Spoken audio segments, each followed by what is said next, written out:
Hello, I'm Jan Sharavinsky, and this is Military Mind, Armed Conflicts, Defense and Security, Land, Sea and Air. We've got you covered. And as always, we begin with the latest update on the ongoing military conflicts. Now, as Ukraine continues its counter-offensive operations, the country's troops used US-provided ATACMS long-range missiles to strike Russian targets on occupied territories for the very first time. Meanwhile, the standoff between Ukrainian and Russian troops along the Avdiivka-Donetsk city line continues, with neither side prevailing decisively. Ukrainian forces reportedly advanced in the western Donetsk-Zaporizhia region border area. Clashes around Bakhmut continue. Both the Russian and the Ukrainian troops continue to conduct ground attacks in the area, with the Ukrainian side reporting marginal gains south of the city. And now we're moving on to the Middle East. Hamas continued indirect fire into Israel, attacking civilian and military targets. However, the rate of the clashes remained low after peaking on the 13th of October. 10 attacks from Lebanon into Israeli territory were recorded, including 7 against military targets. Hezbollah's activity on Israel's northern border creates opportunities for further operations against Israel. Senior Iranian commanders are framing Hamas's operation as a prelude to future attacks on Israel. Now, the White House has confirmed the delivery of ATACMS missiles with a range of 165 kilometers to Ukraine. The statement said the systems would significantly enhance the combat capabilities of Ukraine's armed forces. The Associated Press reported that the United States handed over less than a dozen missiles to Kiev. Last night, Ukrainian General Zaluzhny showed the first launch of 3 ATACMS missiles in Ukraine, which hit a Russian military airbase. The losses are expected to exceed those previously caused by Ukrainian attacks on Russian airbases, according to Russian channels on Telegram. Satellite images indicate that there were 3 fires on the base, and about 20 Russian helicopters were also there before the attack, according to images taken on the 29th of September.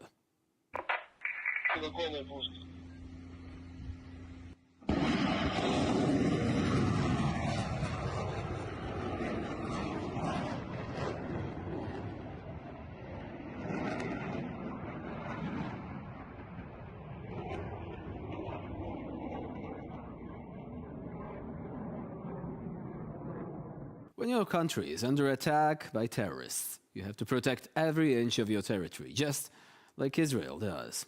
In the video ahead, you'll see a soldier from the Israeli Defense Forces engaged in a gunfight against seaborne Hamas terrorists.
Moving on now, fighting in the Avdiivka direction continues. Soldiers of the 2nd Mechanized Battalion of the Separate Presidential Brigade shared footage of the destruction of Russian armored vehicles and personnel during an attempt to advance in the Avdiivka sector.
Yeah.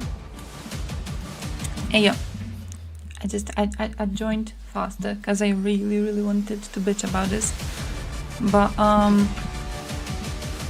the quality of our fucking papers, my dude, the quality of our news sources. Did you know how many news sources ran the story that Israel hit the hospital, leveled it to the ground, killed like 500 civilians?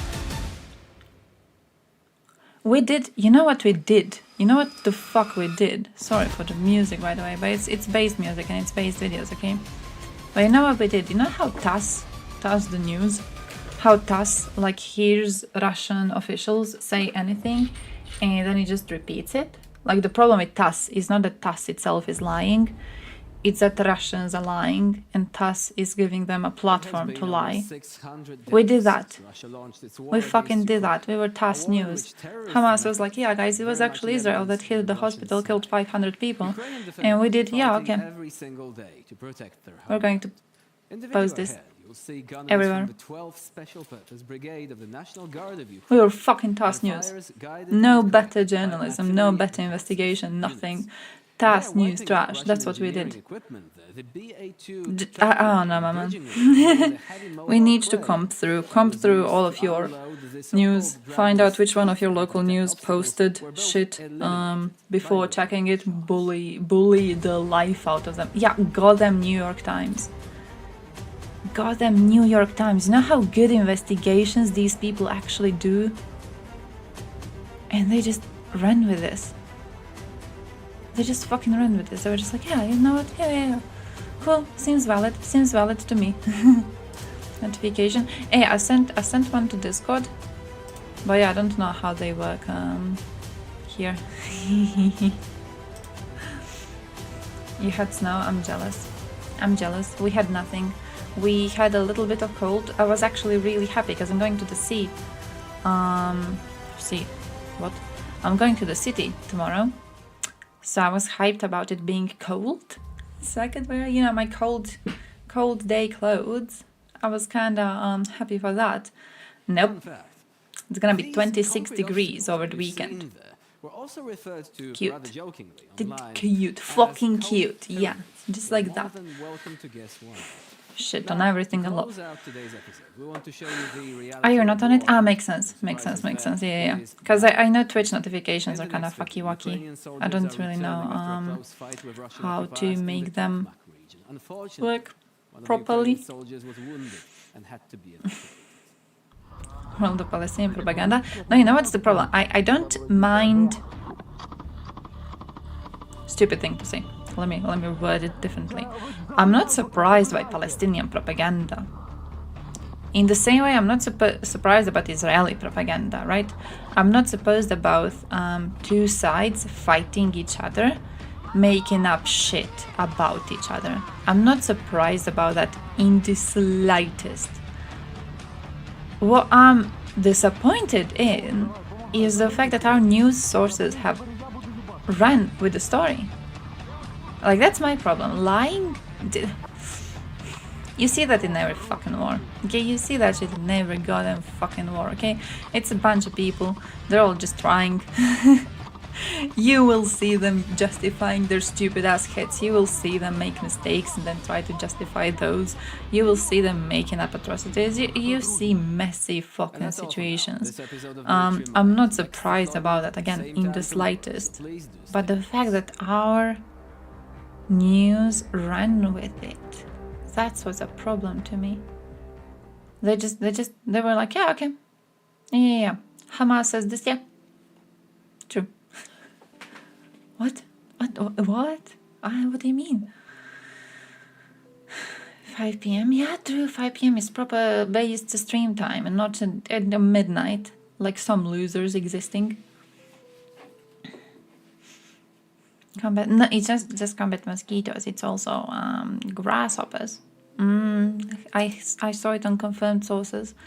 It was very a novosti. Oh, is this the video that Thompson watched yesterday? I saw this one. Oh, this is a badass video. Now how well edited this shit is. My man. You have to watch it. A great video. they just all said it was an Israeli strike. And then when the video got released and we saw it wasn't Israel, nobody cared anymore. Yeah, it's like it reaches too many people at the start. It's like with Twitter community notes. The first story reaches too many people because it goes viral, right? And then when you try to fix it, it's not going to reach as many people. It just isn't going to work. The first story was already a shock. People already have been reached. That's that. No one's going to look it up. It's not like people read, some piece of news in the passing and then they go back to it a month later to fact check it. No one fucking does that. They go on Twitter, they scroll a little bit, they see the headlines, they form their opinion, they go read something else. And then you have people believing in 8 years of bombing Donbass because they read it in passing and they didn't bother to go and check it later. They didn't bother to check who was actually involved. They didn't bother to check anything. So the same fucking situation is happening right now. I've seen, by the way, who the fuck knows? I think Destiny asked about this. I don't know if he got a response. I'm seeing on Bosnian Twitter Spaces the claim of 3,000 people dead so far in Gaza. Do we know how many people have been killed? Who is able to keep count, my man? What did they combat? They actually are used to attack the environment, so they would basically starve out the invaders. The idea was that they were used, pushed technically into the fertile lands of Donbass and Luhansk, so there would be no food left around, so then Russians would just, have to pull back. Our unreliable papers publish that shit. Yeah, that's... I still support banning Twitter. But yeah, while I support banning Twitter at the same time, it's like we're gonna need to ban a lot more shit. I do think we're kind of stupid. We have been and we still are very stupid on how we control media, what we do with the media, and how we fact check it, and what the consequences are for failing fact checks very often. I still don't know what would be a proper way to solve that shit, but we'll need to figure out something.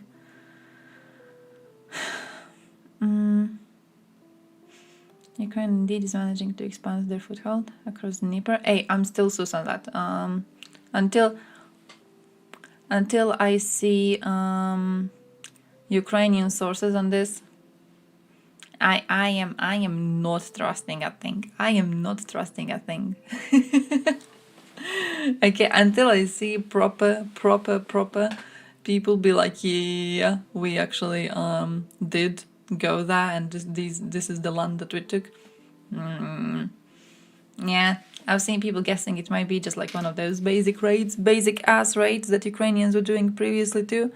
I'm accepting it until I see evidence for the contrary. I'm accepting it. I don't want to get too hopeful. They all wanted to be the first to break the story. That too. But also that, like, it's like with sensationalism in the press, right? With clickbaity titles and everything. All of it is a problem. But we don't really have a way to fix any of that shit. What are you going to do? How are you going to fix all of that? You will not be able to fix anything. So it's like we are aware of the problem, and we are aware of what's causing the problem, and we are aware why all of these, media sources are writing this, and why they are trying to be the first to break the story, and why they are running with the story, immediately when they hear it from any fucking source existing. They don't even bother to check. We are aware why it's happening. We are aware why they're doing it. We are aware they want to get a lot of clicks. And we can't really do shit. Apart from banning them for misinformation, which I still think it should be done. I still think, man, if you're a news source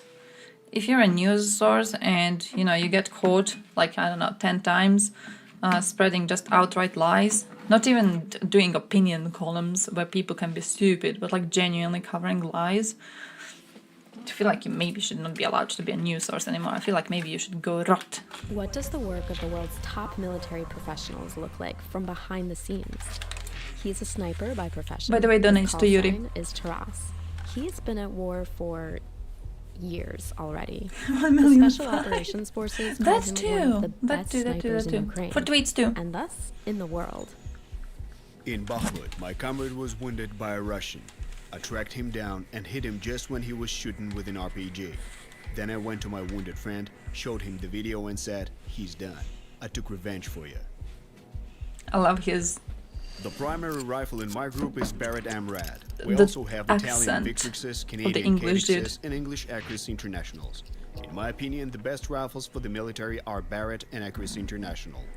They say that there is beauty in simplicity, and the Barrett Amrad rifle embodies simplicity. It is rugged, durable, waterproof, and multi-caliber. It takes Rugged. only 3 minutes to unscrew 2 bolts and set up another barrel, and even the aim point remains the same. The UR-10 is a very high-quality Ukrainian Yeah, I'm waiting rifle for him to that start we've with been the using cash since money. 2016. I like this weapon, and it's a great choice for urban warfare. In Hostomel, we set up an ambush, and one of our team members had a UR-10. While we managed to take 3 shots, he made 10. The distance was short, allowing him to shoot, reload, and shoot again efficiently and quickly. It's a great modern weapon. Sometimes we Waiting could for harass the cash. enemy's positions to the point where they were afraid to go there. We heard an intercept. Keep your heads down, there's a sniper. Our presence has a psychological effect on both the enemy and our infantry. We've had cases where That we do. arrived at a position where an enemy sniper had killed one of our soldiers. The guys were really depressed and angry, hardly talking. But when we arrived, shot the orcs, and showed them that someone could stand up for the infantry, the soldiers were immediately uplifted morale-wise. Snipers are the elite of any army. fucking Becoming wholesome. a professional sniper requires years of training and tens of thousands of dollars. This is the gear I use on my missions. Body This- armor with plates and pouches, a standard M4A1 rifle, a helmet with an active noise reduction and a night vision device. Our ghillie suits are lightweight and compact. My primary weapon is a Barrett Amrad sniper rifle in .338 caliber with an Austrian Kahles scope. We also use a Victronics, Castrol weather system with applied ballistics. This man's Additionally, flexing. we use a belt. We carry a handgun, a first aid kit, and 4 tourniquets. 50. The war is currently very intense, 3,000. and the enemy can attack at any time, jump into a trench, or get up close. Heavy rifles would be inconvenient in such situations. So we also carry a handgun and an M4 automatic rifle for close-range defense. How do you carry all of that? Modern gear such as thermal imagers, rangefinders, weather stations, and scopes has made the work of snipers easier. However, there's also a downside, as snipers are always a high priority target for the enemy. Once a sniper measured the distance to a tank using a rangefinder. Modern tanks are equipped with systems that can detect rangefinders, causing them to immediately rotate their guns and fire. This is how the snipers died. One of the red lines we adhere to is that we never Yeah, it's measure like the distance to legendary loot. equipment, as it is prohibited. A good sniper has to be able to find a good position, set it up, make an accurate shot, and retreat skillfully. The shot itself is just a small part of the job. 3 of The them position apartment. must be set up allowing you to eat, drink, retreat, and approach unnoticed. If your position requires you to remain still for 10 hours, it's not a good one. The position should be suitable for both shooting and basic comfort. You have to be able to crawl away to relieve yourself. The ideal sniper position is a high-rise building. You're inside the building with other structures around. This provides room to move, and artillery isn't as intimidating. At the beginning of the full-scale invasion, we actively used ambushes. For example, near Kiev in Hostomel. We shot more than 20 orcs then. Women are We didn't real even snipers. count. The battle was so intense. The equipment they Only carry is so afterward heavy. did we realize and Oh. confirm. I shot this one's mine. Movies often See, depict that's snipers interesting. lying motionless in an ambush, waiting for the enemy before taking a shot to the head. However, in reality, it's not quite In like movies, it's always like, oh The yeah. realities of war have shown that we Women only get, shoot like, from a sniper lying roles, position women about get 10% medic of roles. the time, because the grass is now tall. In my unit, we shoot about 80% while standing, 10% while sitting, and 10% while lying down. The rifle weighs 10 kilograms, but we use modern carbon fiber tripods. We take 2 of them, set up the weapon, clamp it down, and can stand like that all night. A sniper aims where they can maximize their chances of success. If you have a clear view of the center mass, it's better to aim there. For instance, if a man is visible at 500 meters in full length, I won't aim at the head. I'll shoot at the center, where the probability of hitting is the highest. Another Okay. misconception is about the lone sniper. In fact, a professional sniper never goes on a mission alone. There's always a partner. The first priority for a sniper is to save their partner. After that, they focus on their own safety. Only after that comes the weapon. Our rule is to always prioritize saving people. We can get a rifle later, but the people come first. Snipers have their own telltale signs. For instance, if you arrive at the position and a mortar is firing upon you, you have done a poor job with disguise. If you can see the enemy clearly, it's likely that they can see you as well. However, the most crucial thing is to communicate with the infantry so that they don't mention on the radio that snipers have arrived. As if they do, when we move to our positions, there are two likely scenarios. Either we're immediately targeted by artillery fire, or everyone goes into hiding, leaving no one. We have been following Russian snipers in their competitions even before the full-scale invasion. In Russia, the level of sniping expertise is quite high, and they use only Western equipment, American scopes, bullets, and barrels. But for some reason, there were fewer snipers at the last competition. Western. Something must have happened. So, what distances do modern Something snipers must have shoot at? happened. When a sniper claims right from the start that they can hit Want at to bet they are. 1600 meters or 1900 meters, it's clear this person is not a professional. A true professional wouldn't make such claims up front. I once made a shot at a distance of 1595 meters, although it took me 3 attempts to get it right. But my most memorable shot was during an ambush in Hostomel. The distance was just about 130 meters, and I never expected to use such a heavy rifle at such a short distance. It felt like a scene from the movies. You aim and you hit. There were so many enemies that we just kept firing and firing and firing. In our unit, we always use video confirmation. If there's no video proof, it means you didn't hit the target. We don't learn much from hitting, we learn from missing. I believe that Ukrainians are the best snipers in the world. There hasn't been a war like this since World War II, and we have many professionals who can shoot with precision and hit their targets. To our enemies, I can only say we will find all of you, and we will make you pay. Ugh. Nice. Nice. Yeah, guys, go donate. Let me give you a linky. Let me give you a linky.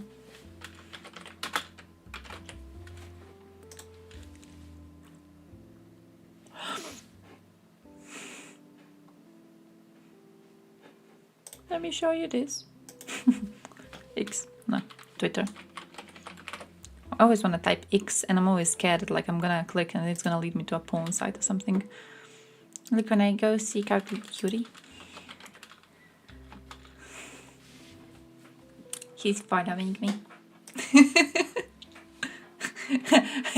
I literally just went here to show you that. What's he collecting now? What's he collecting now? Nice. They found 2 fancy guns in Europe. A year ago, they bought all such sniper rifles in Ukraine and Europe. And now they found 2 such rifles in Europe and they're new. Nice. Okay, nice. All of them performed really well. It's the best sniper rifle in the caliber. Now there's an opportunity to buy 2 new of them. There's already 10,000 euros. There's an understanding of what to take. They are a miracle and we miraculously reserve them. That is the moderate price. They can be brought quickly. Oh shit, soon, due to new waves of bureaucracy in Ukraine and Europe, we will no longer be able to bring anything in the caliber. Shit. Yeah, guys, you know, listen. Go get some snipers. Go get some snipers for Ukrainians, okay? In a month time, you could be watching those, you know, videos of drone footage and you could see a sniper that you have helped pay for successfully making the Russian good. Come on. Let me click on my stuff. What is that? What is that? Atakums.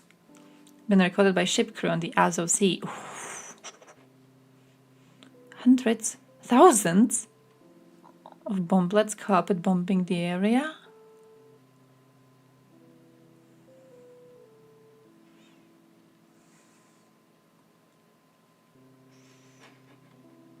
looks like a party.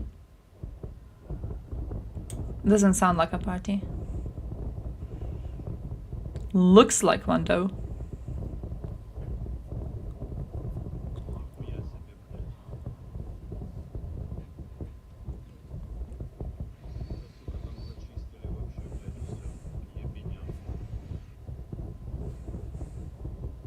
Man, I hope Russian soldiers are looking at this and shitting themselves on the spot.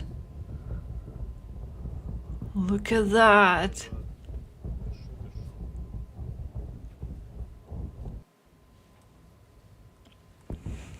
Holy shit. Nice. Who was it? Who was it? Who was it? Which one of the Vatniks said that they're really not a big thing? Attackums.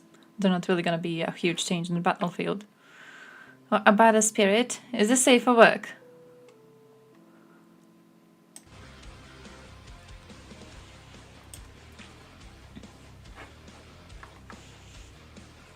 I was Putin. Ah!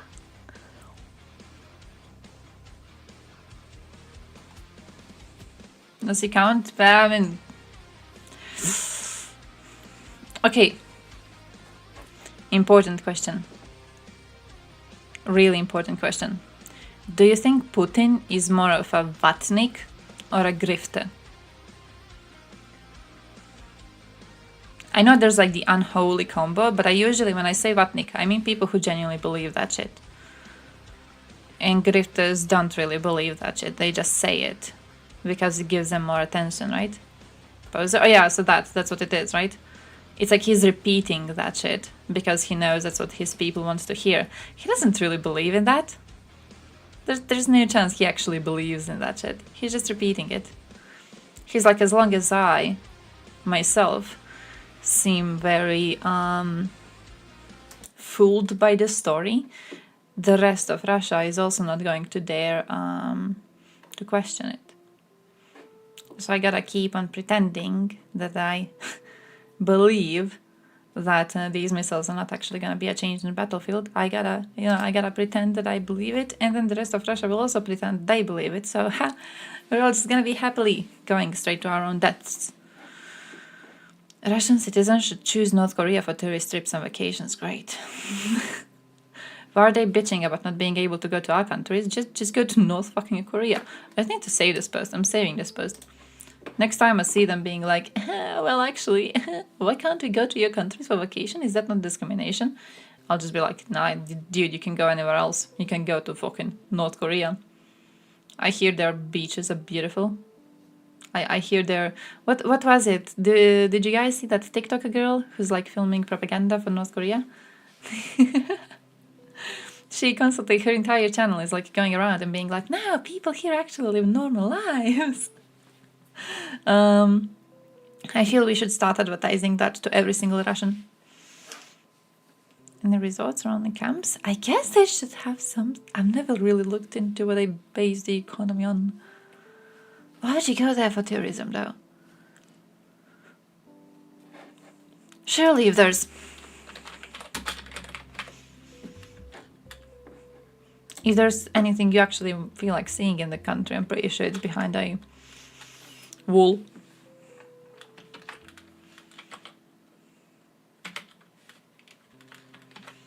Is it tourism?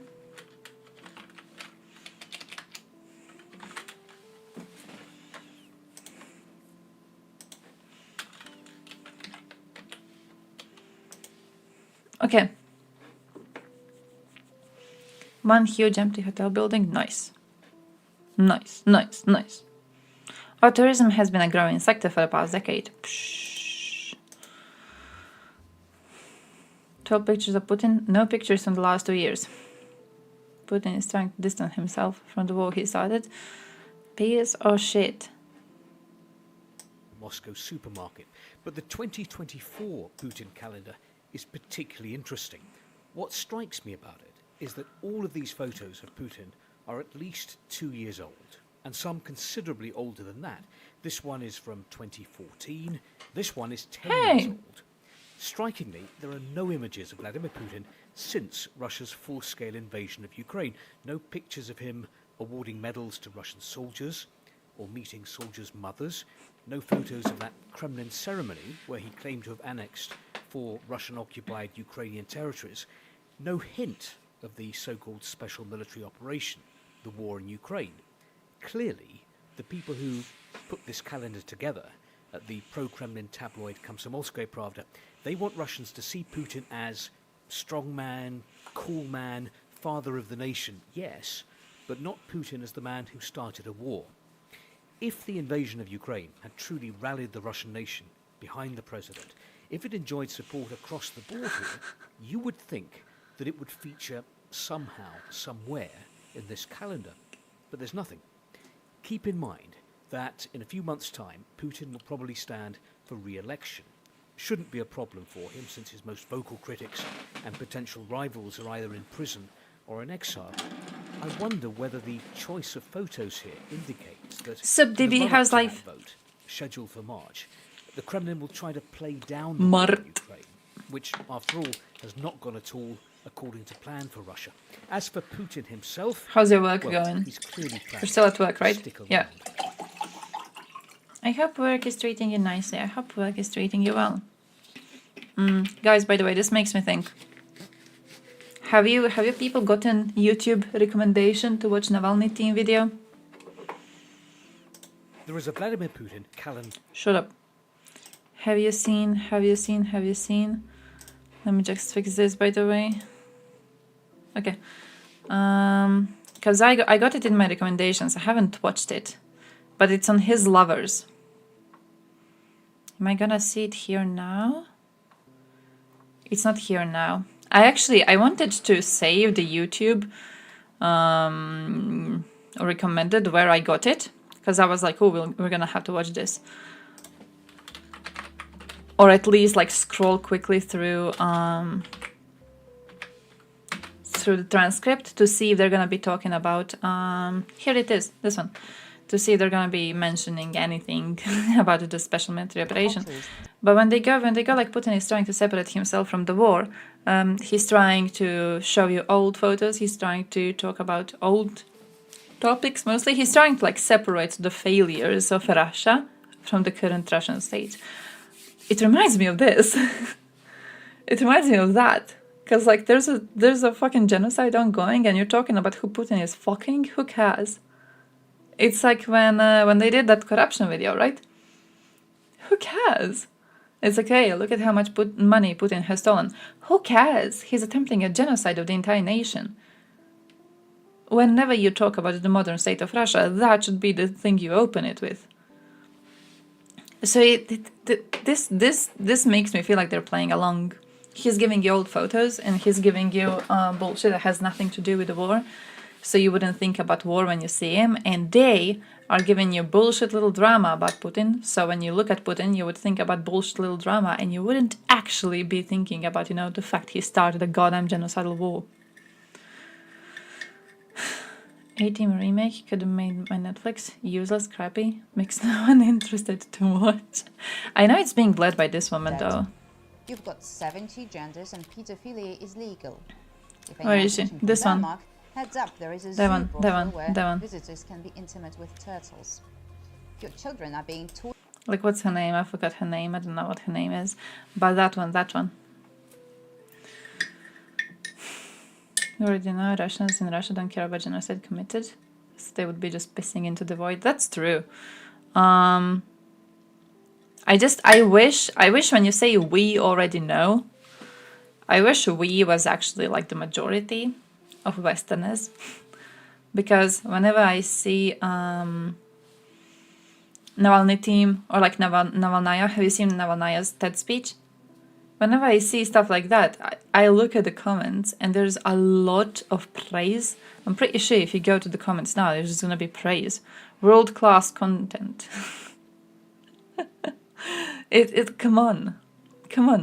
It will take decades for us to return to norm. What do you mean norm? Your norm is being a shit country doing genocides. This is your norm. This is your fucking norm. We have been needing this video for the last 15 years. Putin's corruption has been talked about for at least 10 years, more even. maybe more. It was more than 10 years ago when big protests against Putin were happening in Moscow. And when I say big, I mean big on a Russian scale, because on a normal nation scale, the protests were fucking tiny, okay? But for Russia, there was a lot of people. We needed this video. Previously, you had it. You've known. You had it. You had all of this information. You didn't give a shit, and you do not give a shit now. There's no future Russian. The future Russian flag is a fucking crater. Is Navalny team doing anti-LGBT content? Not really. As far as I know, not really, because they're trying to be closer a bit to Westerners. Now, because I am a big hater of Navalny team, I think this is being done to lessen the aid for Ukraine. Personally, that's my idea. The whole thing with, if Ukraine wins, that's likely going to mean crumbling of Russia. That's going to mean Russia is very likely to go into a civil war and then fall apart. I think people raising some sort of panic over this option are people who believe Team Navalny is actually good. So they still believe there's hope for Russia of, becoming normal. Like this idiot. It will take decades for us to return to norm. When in the last fucking century was this not the norm for Russia? Like when? What do you mean decades to return? You never had any other norm than this. But we have people who still believe that Russia is actually a lot better than what it is. Navalny team directly helping support this idea. So then when we have conversations about, should we supply Ukraine with everything they need? You still have a lot of people being like, well, maybe we shouldn't give them stuff that can hit into Russia proper, because that would be really, really bad for Russia. Let's allow them to grow. Let's allow them to get better. You remember, who was it from Navalny team? Was it Navalny himself who said that, how was it? Sanctions on Russia should be removed as soon as Putin is removed from power, because sanctions are making it harder for Russian society to grow and to develop. So the second Putin is gone, sanctions should be gone, so Russian society actually has a chance to grow and develop. As if we didn't already give them aid a few decades ago, and as if they didn't already go into the same norm that they had for centuries. Now we're gonna have to do it again. We're gonna have to do it again. Maybe this time they're actually gonna be better. Navalny team makes me feel very useful in comparison. You know what's the saddest thing though? Navalny himself actually quite a, I don't want to say brave. Brave doesn't seem correct. Ballsy, quite a ballsy individual. Despite the fact that he is interesting. And his views are definitely to be condemned. He has an amount of bravery needed to play the role that he has taken. His team are just pussies. His team has no bravery to do shit. They still are mostly making videos and content for the Westerners. They're not even making shit for Russians mostly. When they do their interviews, they do the interviews in English. When they do their speeches, they do the speeches in English. They do everything in English because it's supposed to be targeting you, a Westerner. They know very well what their priorities are. Bombing the shit out of Russia would only make things better? Oh, why? You think they would unite? They would make Mother Russia into a martyr? Hard to win over an apathetic and apathetic at best, bloodthirsty at worst Russian population by openly rooting for Russia to break apart. I think though the situation is where you can't win over the Russian population. You can't win over the Russian population. I think it's a failure from the start. I think trying to do that is doomed to fail from the start. The second you go, maybe Russians can be removed from Putin's influence. You guys remember the failure of Otpor in Serbia, they removed Milosevic from power. And now, decades later, we got Vucic in power, who is the same shit as Milosevic. He was literally under him for a while. They were working on some of the most controversial parts of Milosevic's government. If a nation doesn't properly lose, and if a nation doesn't properly have to look into the eyes of its defeat, it is going to keep on being the same. It's going to keep on following its norm, which is, you know, being quite shitty. But yeah, very little amount of decent people would die. Oh.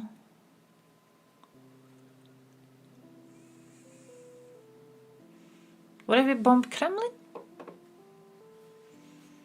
We bomb Moscow over.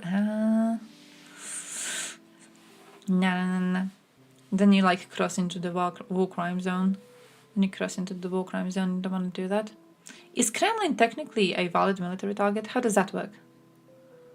Never thought about that. Could you do that? Could you just like attack the Kremlin itself? Would it be seen as valid? Putin's school that Jesus was bisexual, and there is nothing mom and dad can do. She's annoying me because I know she's Russian. So I'm gonna show you Arthur. Where's my Arthur? Here he is. Hey Arthur. Cool little hairstyle thing. Height of the Russian Empire when having an absolute monarchy and colonies and slaves was considered the norm in Europe. So before the Napoleonic Wars, Russia is returning to normal already. Oh yeah, for a while they had a whole thing with turning more towards the west, right? So yeah. Fuck that though. Was it under Peter the First?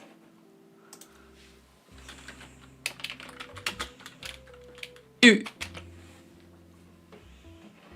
the Great. Here he is. Here he is. Here he is.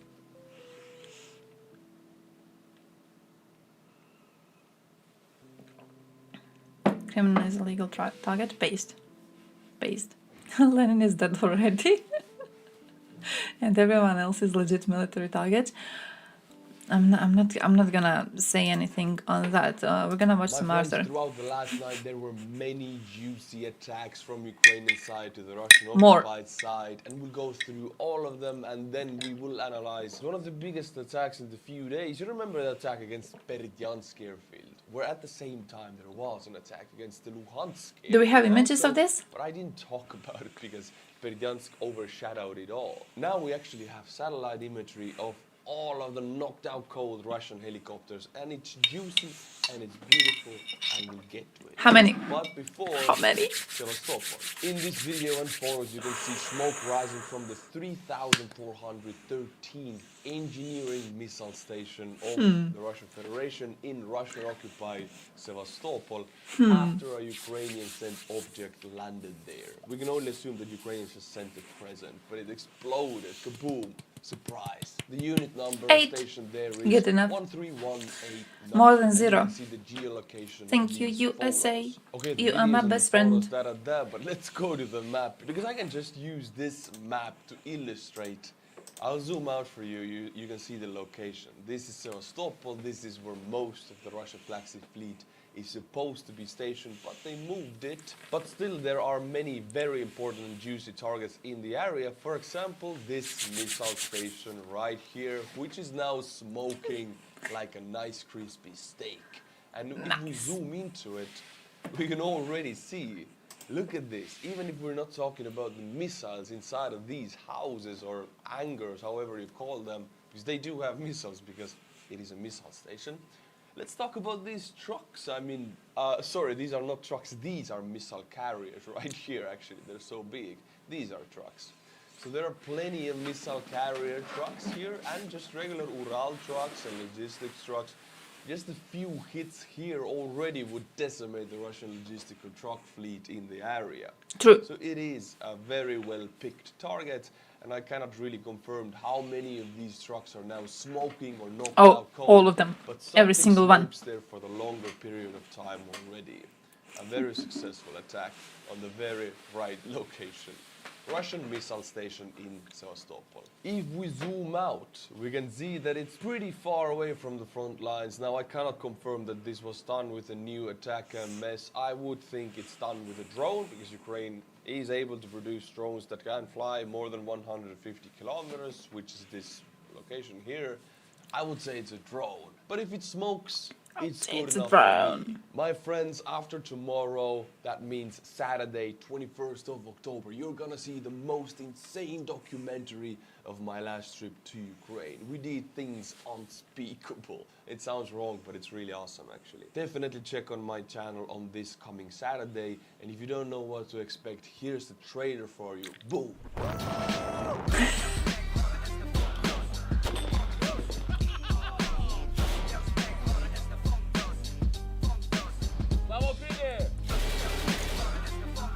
You can fix this car with a beer can. There is X. It was a Lada. It was, yeah, you can see.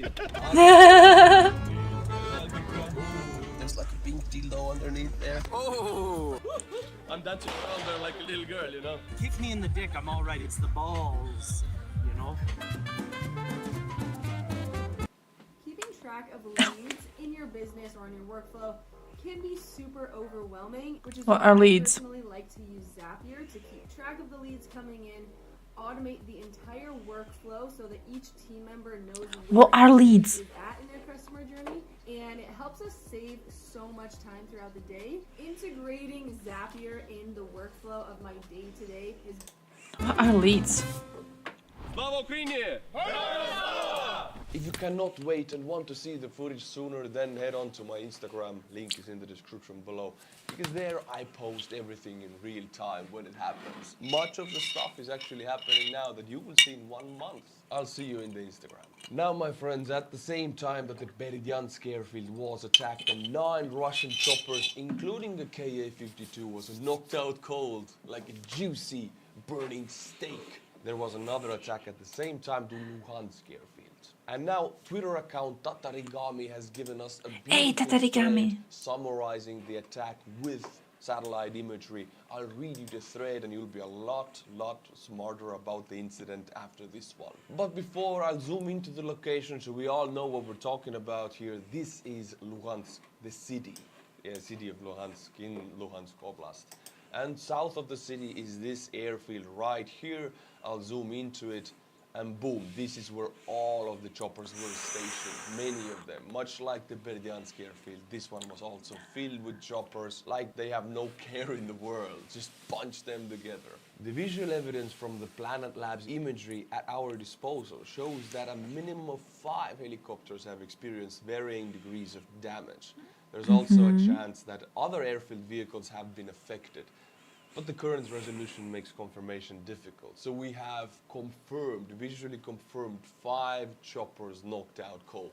This is in Lugansk airfield, in addition to the 9 in Berdyansk. I mean, this was the single Nice. day for the Russian aviation in this war. So like In the 14. October 18th imagery, At scorch least. marks from explosions are evident on the airport apron, confirming the deployment of the previously reported M39 attack MS missiles with nearly 1,000 anti-personnel and anti-material bomblets. What he means is, you see these little dots right here, these black little dots. Of course, this very big black burning mark here is from a chopper, but these black little dots are actually the little small bomblets from the Block 1 M39 attack MS. It's cluster munition signs on the pavement or on the tarmac. To rule out the chance of these scorch marks That being looks old silly. or from previous shelling, we've included imagery from October 10 for comparison.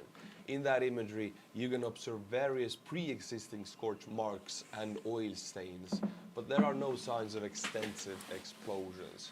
As you can see, no little bomblet explosion dots on this tarmac, so it's clean. After the attack, boom, it's suddenly filled with these small dots, and we know attack MS was the one used, and it's a cluster munition, so you put A and A together and voila. By analyzing scorch marks, patterns, and submunition characteristics, we've concluded that avoiding damage, especially for larger objects like helicopters, is highly challenging. This is supported by secondary indicators like rotor absence, leaks, and missing parts. Rotor absence is, this one right here. It's a helicopter, but it doesn't have rotors. I guess they were damaged and they were already removed. The weird part, what the Russians did also in Berdyansk is after this attack, they did not actually remove the helicopters. They left them there, the other ones also. Yes, you heard correctly. All of the choppers in Berdyansk and in Lugansk airfield that were There's just still some attacked are still ashes in the there. They have cabins not you can been see. moved. And for you to understand better how this thought process works, I will now reenact you Really? the dialogue which happens on these airfields. My commander, helicopters were attacked. Explosions everywhere. Oh, That's 9 part of the helicopters invasion. were There was a destroyed. plan. We should move the rest of them so we can save them. Ivan, ты козёл, блядь, have you not heard? Lightning never strike twice in same location. They attacked us already. Now we know, okay, we can keep our stuff here because they're not going to attack again.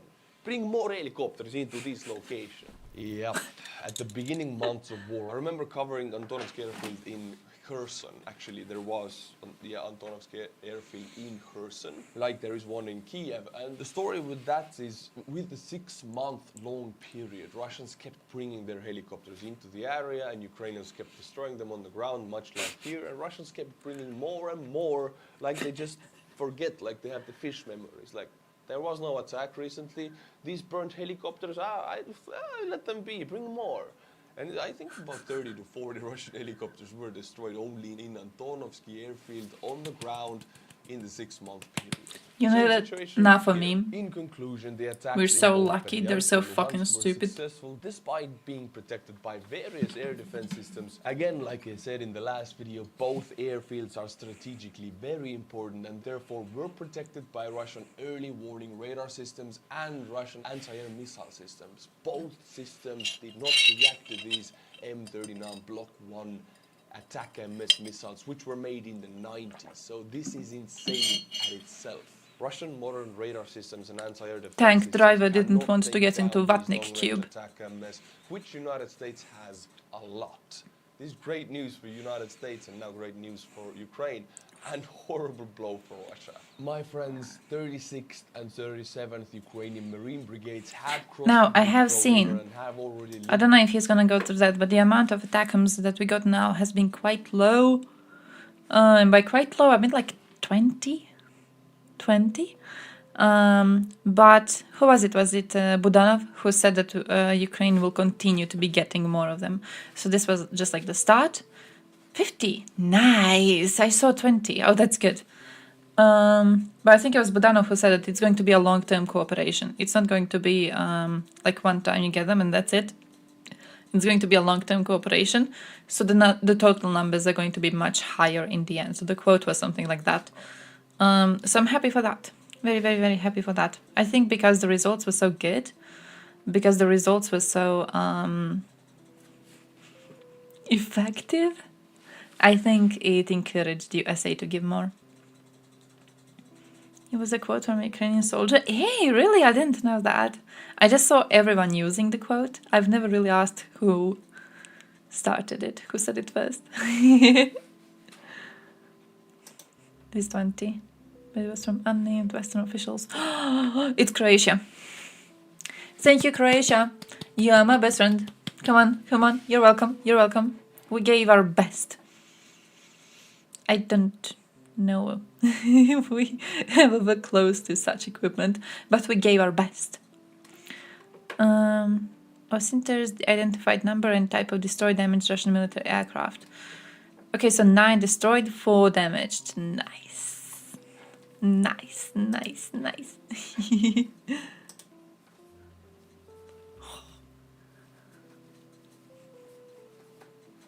Wait, I clicked on this one. I'm an idiot. Biden's gonna speak today. Give Ukraine something. Please, for the love of God, give Ukraine something. Yes, this one. А чому їх тупість проявляють? Безтолкові нахуй. Літають над нами. І пиздують хуй знає куди.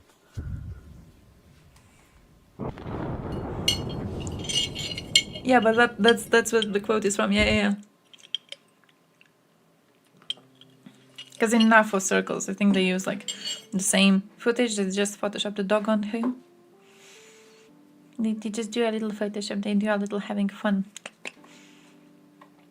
Did I click on all of the links? I did. Let's go see Arthur until the end, and then we'll see. The settlement called Boima right here. They have enlarged the bridgehead that the Ukrainians had here before, and this has gotten the Russians into full panic mode because this area of the Russian front line is defended only by territorial defense brigades, which are weak, less motivated and less equipped. I will now read you a report translated by Dmitry. Don't get too hopeful. Officer in the area. The information that became known by yesterday evening about the expansion of the zone of control of the Ukrainian armed forces on our bank of the Dnieper. Our bank. My friend, you are in foreign land. Go home. Indicates plans to create a real enemy. Tell him, for further Estonian boy. actions. Thank you, Captain Obvious. The Ukrainian armed forces have concentrated several brigades of Marines to cross the Dnieper. The pontoon fleet, German-made, is estimated to be several hundred units, and there are countless boats on the other side. Now, if the officer now means that the pontoon bridges that Ukrainians have, they are German, that these Ukrainians have several hundred, then is delusional. Unfortunately, Ukrainians only have a few of them. The Germans themselves don't have that many of them. If Russians ask, Ukrainians have 1 million of them, okay? The presence of the armed forces of Ukraine on our shore, your shore, my friend, you have to go home, is not news. The armed forces of Ukraine have been sitting and getting hit for months at the Antonovsky and Zhelezhnodorozhny bridges. However, the movement of the reconnaissance, electronic warfare and communication systems to the front line of defense is a clear sign. Also, recently, there have been attacks on our rear areas. Oh no, the Russian rear areas got penetrated. Oh no. In order to disrupt logistics, communications and command and control troops. Of course, the command in the direction does not learn the news from Telegram. It has a plan and it is strictly... Oh, I assumed it's just like a Bosnian hairstyle. Officers present okay, trust in the He wants to be one of us, okay? Hey yo, Bosnian man. Defense has a plan. My friend, I hate to break it to you, they don't have a plan. They don't have an idea what they're doing. This is all news to Putin also. Putin probably very angry that this bridgehead even is forming and they cannot do anything against it because they would need capable forces in the area, and all of the capable forces are in Kupiansk and in Zaporozhye front, and everything they would want to send in the Kherson front would have to be taken away from those fronts, and Ukrainians would advance in those areas. So they have no plan. They have no plan B. They have no way to react to it, just to hope that Ukrainians cannot advance. In that report, I can smell a little bit of a panic and a little bit of that wishful thinking that, okay, the big guys above must have a plan because we are screwed here, but they know what they're doing. They don't. Now, my friends, yes, we go to Avdiivka. The battle is still going on, but the most active phase of it has ended with huge Russian losses. And again, we have every day coming out new information about losses that now are being visually confirmed because there are just so many of them, you cannot confirm them all in one day. The satellite image you see here, these losses Wait, I have to show you something. Been confirmed very recently, but these losses happened almost a week ago. It's just so many of them. If we zoom in, you see this is the Terikon, the coke mountain, or however you call it, the waste mountain of the... Those are not interchangeable terms. The coal plant. This was Russian main goal because it overlooks Avdiivka. Now, as you can see from this photo, they put everything they have to take this Terikon. But as we can see from the losses, let's zoom in to the closest, Digr. We don't see Russian Digrs much anymore because most of them were destroyed at the first months of war. Very capable vehicle, but very easy to destroy. Then we punched together 1, 2, 3, 4, 5, 6, 7, 8, 9 vehicles in the 15 Active years defense. of this road to Terikon. What were they doing so far? Passive defense? Ural truck. What does he think they were attempting? Tank, Ural truck, BMP, T-80, Ural truck. So this is, most of it is armored, and there's some logistics Ural trucks here. I don't know why Russians sent Ural trucks to take Ukrainian-held frontal positions. I mean, I wouldn't do it. It's a soft target. It's Russia. I mean, I don't have to understand. Now we go 50 meters back from this road, and then we see 1, 2, 3, 4, 5, 6, 7, 8. And we zoom in, we see BMP, BMP, BMP, BMP, BTR, BMP, BTR 50. Now this was, I'm not kidding you, this was the very first BTR 50 ever seen destroyed in this war, because Russia now started to use them, and this gives us a clear sign of their armor vehicle storage. BTR 50 is the first BTR to come out. It came out during the Stalin era. Oh yeah, that it is outdated. to It's a blowjob. relic, it's an antique, That but it worked. 1420 video Some of them, but they have brought them out. Now the fact is they would not bring out these museum pieces. If made me a you bit have less BTR interested in watching 70s, 1420 videos. They were all so stupid. They were all so stupid. That's why it got destroyed here first. Few of them seemed relatively based, or even just based properly, but Happened near the Terikon, near Avdiivka. And then we go 50 meters back, and we see BMP, BMP, BMP, and BMP. And the whole stretch of this road is about 300 meters. Now this is just one road out of 4 to 5 roads that they assaulted from. And every one of these roads has about 1 click to 1.5 click gray area where Russians were knocked out cold, their vehicles. So this is about 1/5, 1/6 of the losses here. And there are many losses over the fields also.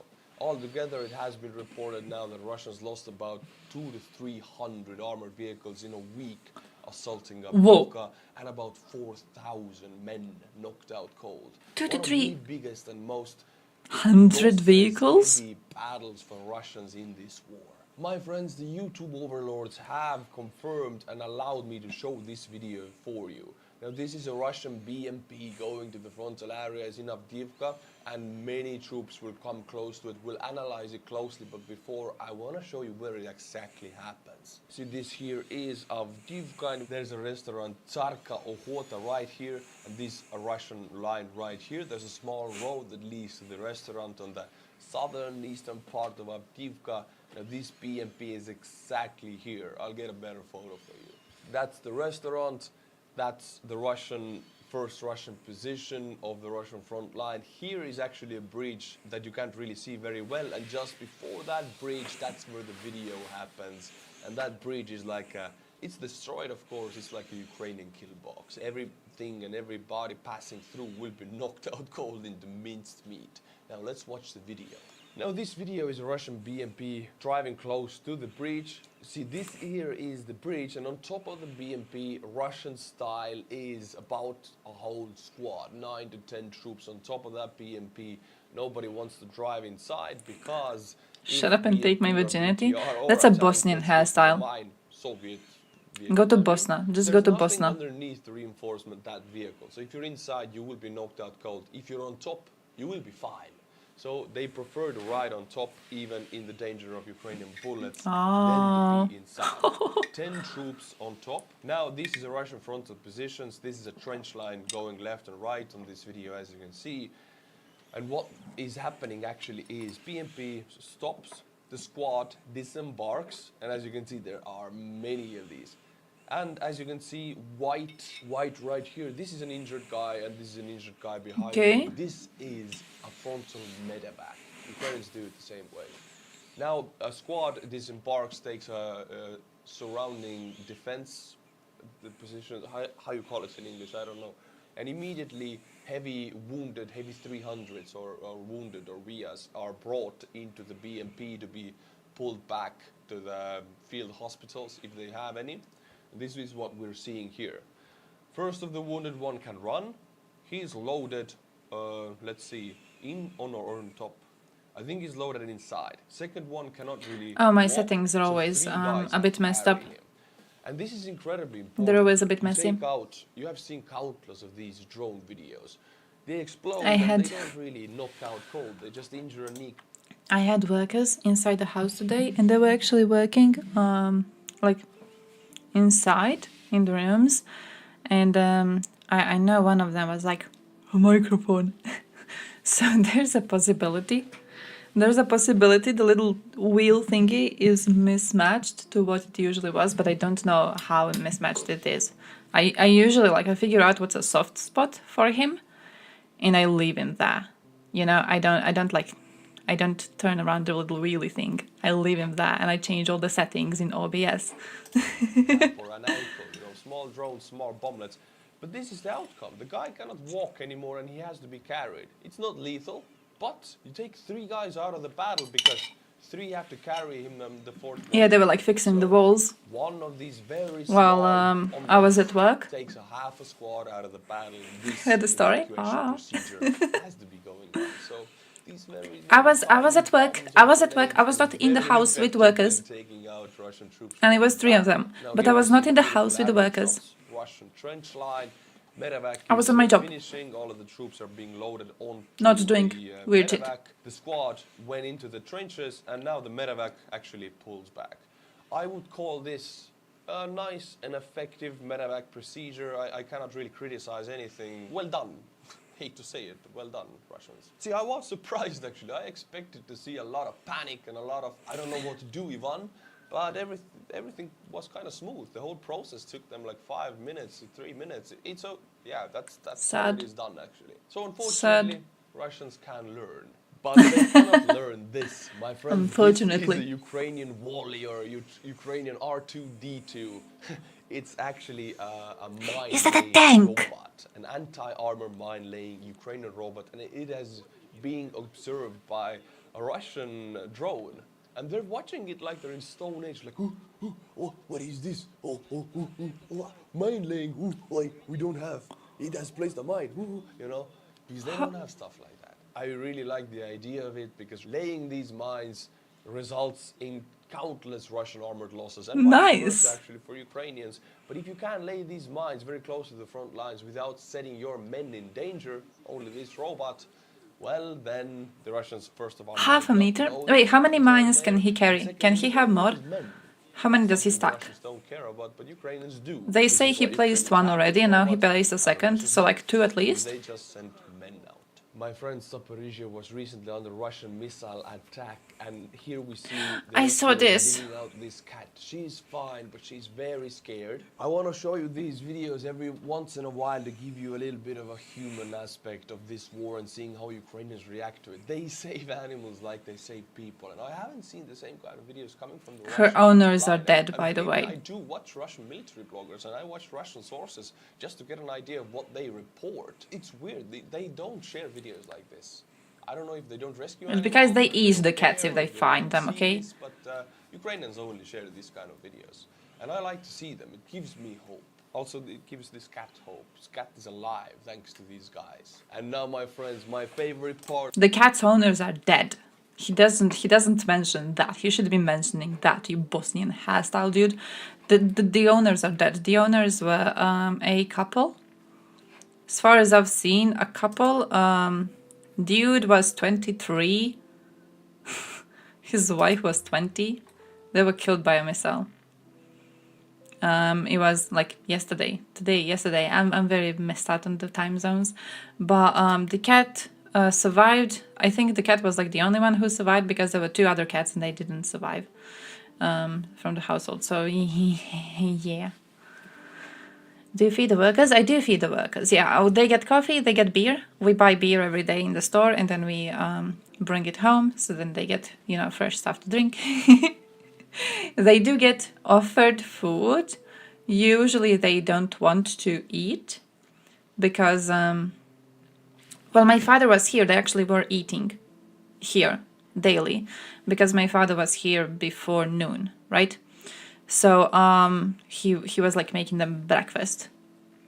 But now when me and my mother both work, when we are home, it's already like 2, half 3 in the afternoon. And the workers, they stay working until 3 and then they go home. So they don't really feel like eating because they're gonna go home to eat, right? Like they have families. So mostly they just get beer and they get coffee. Worldwide travel cautionary? What?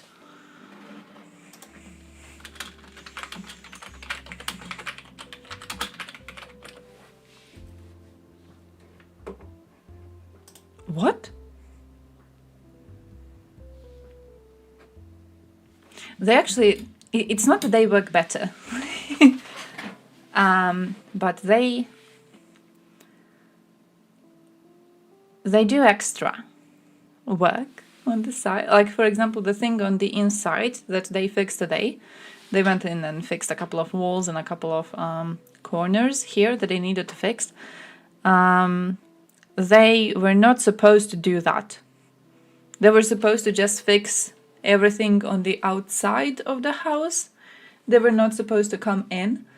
But because we've been feeding them and buying them beer and giving them coffee, we asked them, like, hey, can you, like, go in quickly and fix some stuff on the house that needs to be fixed?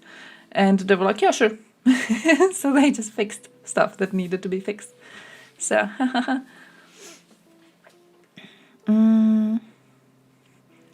increased tensions in various locations around the world, potential for terrorist attacks, and demonstrations of violent actions against US citizens and interests. See, if someone had balls, if some country had balls, maybe, all the enemies of USA would be a bit more cautious about hurting USA citizens. But I guess right now no one really cares about that, do they? Balls. Israel will start their offensive soon. What have they been doing so far? State Department last issued this kind of alert in August 2022 in the wake of killing of Al-Qaeda leader, warning that supporters or its affiliated terrorist organizations may seek to attack US facilities, personnel, or citizens. The notice advises US citizens to stay alert in locations frequented by tourists and to enroll in the State Department's Smart Traveler Enrollment Program to receive information and alerts and make it easier to locate you in an emergency overseas. Bro, imagine a worldwide anti-American campaign actually fucking starts. You would not be daring to step a foot in McDonald's. If ever they start targeting specifically USA tourists. I was just about to have my vacation at terrorist run state. Yeah, I was just like, oh yeah, let me go chill a little bit. They're not gonna get me. I'm different. I'm built differently. But now USA is like, hey guys, don't go. And you have to be like, oh, well, okay, that's fine. That's all right. Oh, look at this.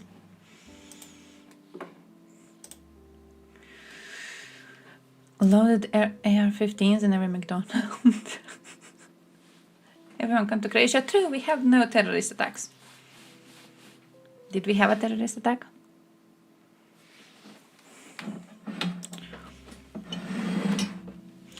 Terrorism in Croatia. We didn't. We're nice people. Oh, we had this one, but like he got no one. Did he get anyone? Yeah, he wounded a police officer and then he suicided. Doesn't count. It doesn't count, okay? Croatia is completely safe. See? We have zero terrorist attacks. Look at this. Look at this. We're good. We're good. We're good. Okay, this was 2019, and then in 2020 we had that one shooting. But come on, we're good. Incompetent terrorists? No. No. Those they leave us alone. Ish. Do you have anything new? Tightening border controls. Okay, we have that. Yeah, Schengen area, by the way. Schengen area is kind of crumbling. Schengen area is having a little bit of an issue. So countries are reintroducing borders again. How do Bosnians stand on Israel-Hamas? Bosnians are supporters of Palestine and Ukraine. You know, there's like flag things. Bosnians are based anti-imperialist, basically. That's where they go. strong support for Palestine, though, very, very strong. They fell for the idea of Israel bombing the hospital. So I checked, actually, today I checked Facebook posters. I wasn't on Facebook in a long time, but I saw one of our locals bitching that he went to Facebook to see what people are posting about the war, and he said that they're posting really, really stupid shit. So I was like, so I went to look into what specific countries are posting to, and I can tell you, Bosnians are interesting. Most of their posts on the war are, man, it's like a perfectly boomer part of the internet. It's gorgeous. It's children. It's a lot of videos of children like harmed in the attacks or whatever. And then there's a prayer for these kids. Most of the posts are just that. Then you do have some news sources with interesting facts. But like most of the other posts that I've seen were just, you know, videos of kids and then prayers. Oh yeah, I don't count Serbs and Croats in Bosnia as Bosnians. I don't count them. I think they are irrelevant. When we talk about Bosnians, I count Bosnians. I don't count the imposters. I don't count our losers there. There are diaspora, so they usually just follow whatever, you know, use the policy of their state rather than policy of Bosnia. It's a big problem in Bosnia. Because, you know, you have Croats there and they don't really give a shit about about the future of Bosnia. Croats in Bosnia care about the future of Croats in Bosnia. Not Bosnia as a state, but like a Croatian part of Bosnia only. In the same way, Serbs in Bosnia care about the future of Serbs. They don't care about the future of Bosnia because they don't give a shit about Bosnia as a country. They only care about the Serbs. So, you know, Bosnians are the only proper Bosnians. Diaspora are always the worst people ever. Never trust diaspora. Never trust diaspora. But wait, I wanted to show you. I wanted to show you this. Found it. Look at this. Unexploded shell found in a tree in Irpin. Look at this. During the tree trimming, technicians found an 80mm unexploded shell. Sappers were called to the scene and removed the explosive. Thank you, sappers. But look at this. It just lodged there. It just stayed there.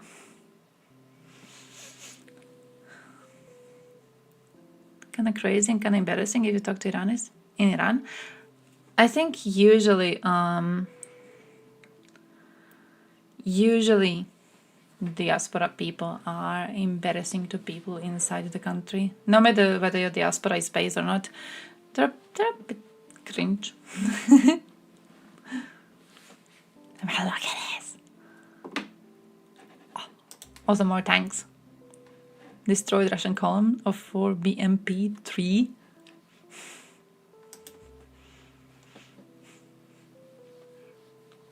What did I want to say? I saved also a bunch of stuff, by the way. Someone mentioned Sex Week previously in the chat and I didn't respond to it. But I saved a couple of videos and I saved some researches. I have to show you the researches that I found. It's a tank. It's the same thing. It looks tanky. It's a tank. It has the caterpillars and it has the gun. It's tank. It's nothing separates it from a tank, okay? The only reason why you are refusing to call it a tank is because someone lied to you. If it was a mine, they would not have removed it from the tree. They would have blown it up. What if the tree was actually close to a building and then if you blow it up, it like destroys something, so you want to remove it first? New scroll feed. It's Balkan Insight. It's Euronews, it's Croatia News, and it's Euroneighbors East. I think that's that. Look at this. Oh shit, yeah, true. It's this one. Yeah, Balkan Inside Croatia Week, EU Neighbors East, and Euronews. Sometimes Reuters, not very often Reuters, because Reuters is a bit more global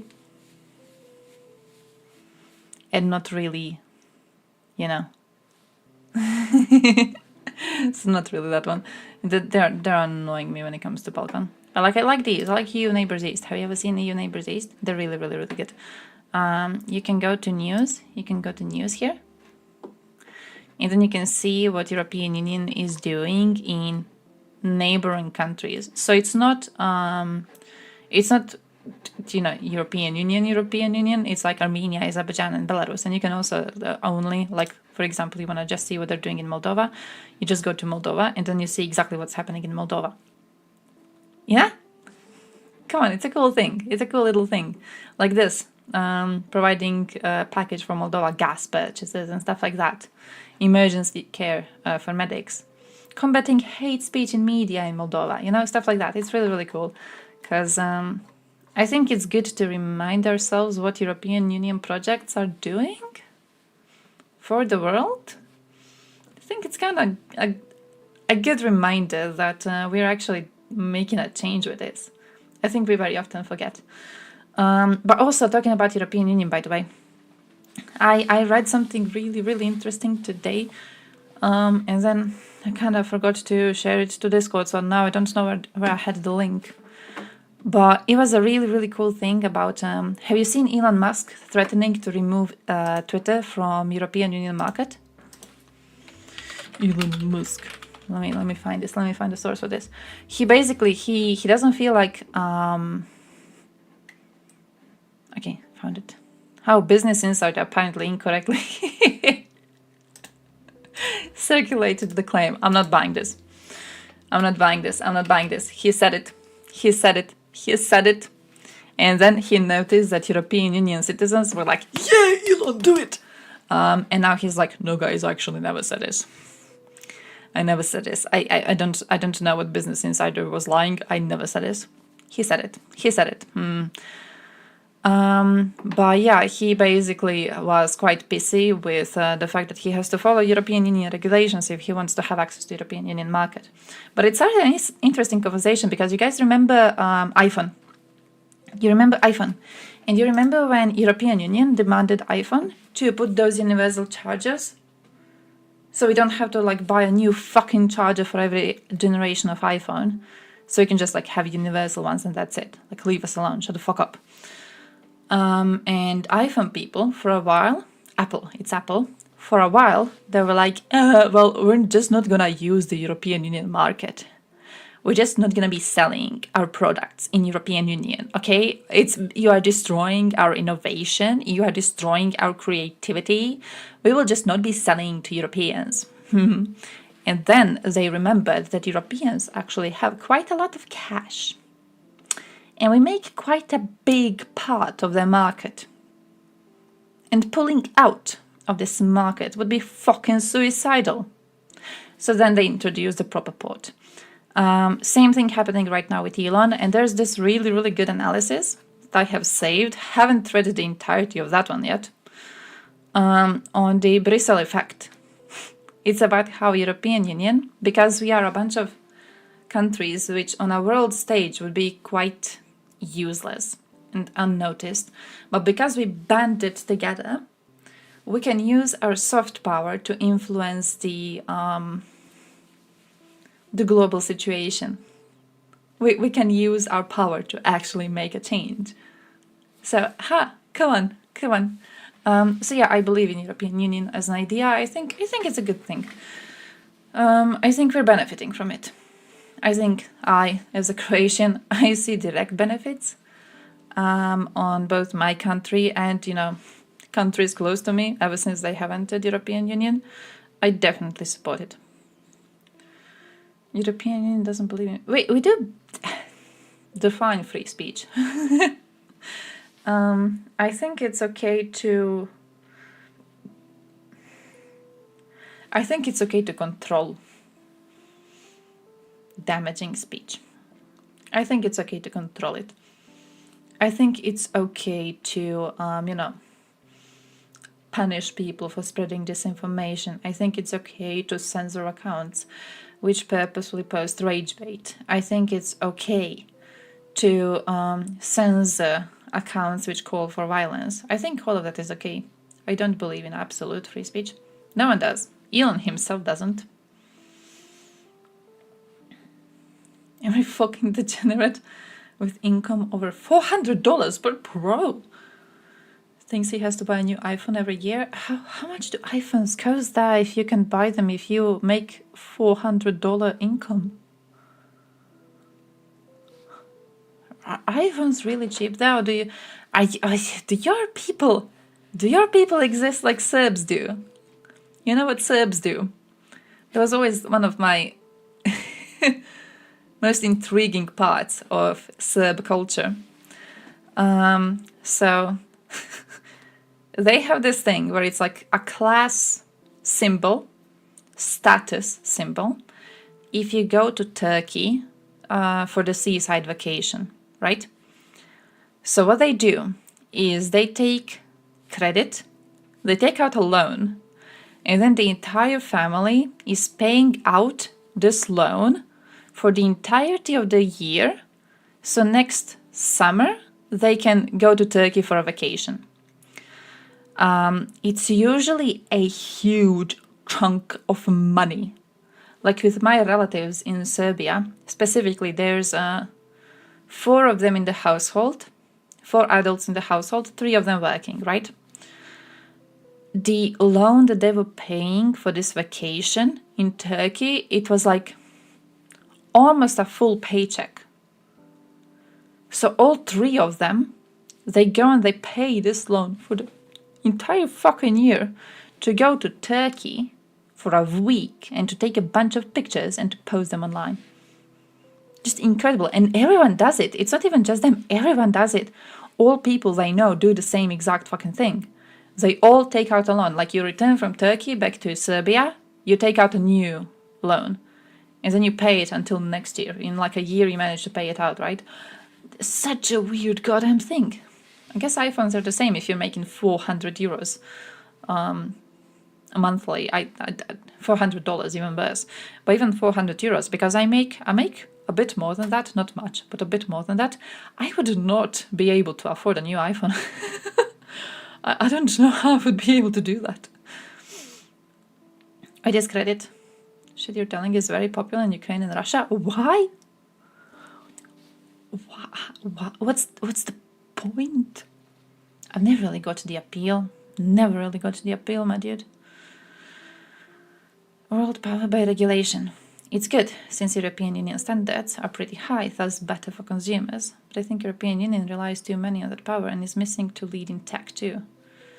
You can only lead by regulation for so long, until companies start pulling out. I see that.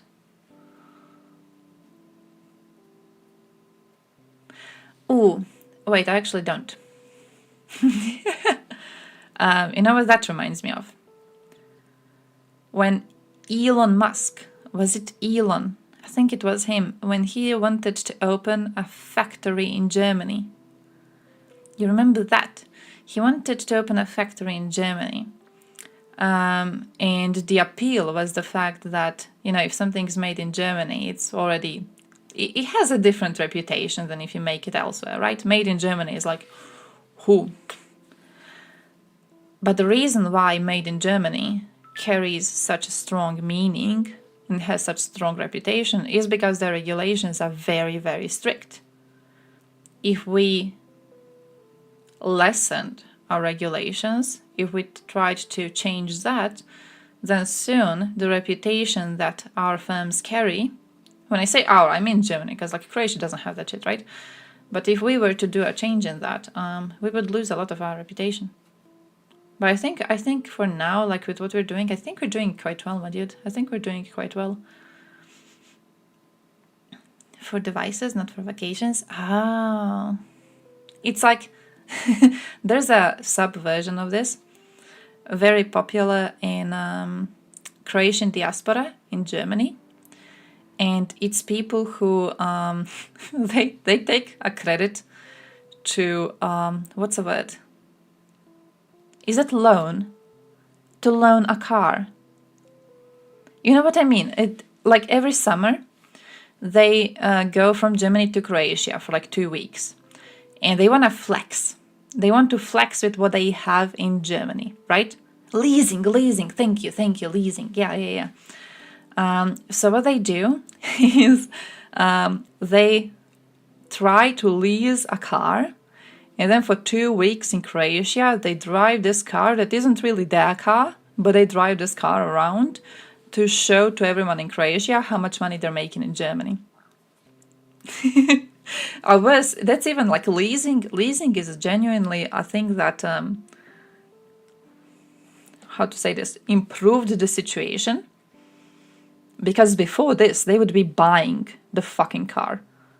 They would be buying a fucking car. There's a whole like joke culture here about diaspora who goes to Germany, and then they live in those shitty apartments with like 20 other people, and they eat just and only bread every single day because they don't have any money, because they have to pay out a credit that they took to buy a fancy car. So like they have nothing. They live in a shitty apartment with a bunch of other people who are in the same horrible position as they are. But you look in front of the building and there's a bunch of really fancy cars parked out there. And they specifically use these cars to come to, back home and then to brag around about the cars that they have. So leasing a car was kind of like a softer version of this. They used to be buying them. Leasing got really, really popular. I want to say like 4 or 5 years ago, leasing got really, really popular. We're saving so much cash on that. But like German car leasing companies are earning wildly on our idiots. Wildly. A lot of people I've seen. It's so silly. It's so silly. My brother actually, the first time, he fell down that trap. Do I want to say trap? Because like first time he was supposed to come here for vacation. We were like, hey, when are you going to come? And he was like, oh yeah, I don't know. Like I have to buy a new car first. And we were like, bro, just take the fucking bus. Because he had a relatively long free days of work. Vacation days, right? So usually what you count is like one day you lose on traveling to Croatia, one day you lose on traveling back to Germany, right? So whichever vacation you have, if you plan it to spend back at home in Croatia with your family, you're gonna lose 2 days. One day you lose to come here, one day you lose to come back, right? But he had quite a long vacation, so we were like, why not just take the bus? And he was like, no, I can't, because then it's gonna be embarrassing. Because like everyone else is going to be, expecting me to show up in something fancy, and I'm not gonna be showing up in something fancy. So your brother must be balling. He's one of those very interesting people. He's one of those very, very interesting people. Weird flex. It is. It's a weird thing. He's still like he's not in that mindset anymore, luckily. But it's close. It's close to that, I do think when he picks out a car, I do think a big part of his thinking about which car he's going to get is based on how the car is perceived. Don't people take notice if they come back with different cars every time? The thing is, that seems like another flex because like you can afford to buy a new car. It's like a fresh flex. Oh, last time he had a really, really cool Mercedes, and then this time he has new BMW.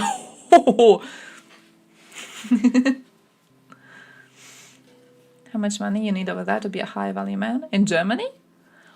Man, I don't know, Germans are fucking wild. I still remember, it takes a lot of money actually.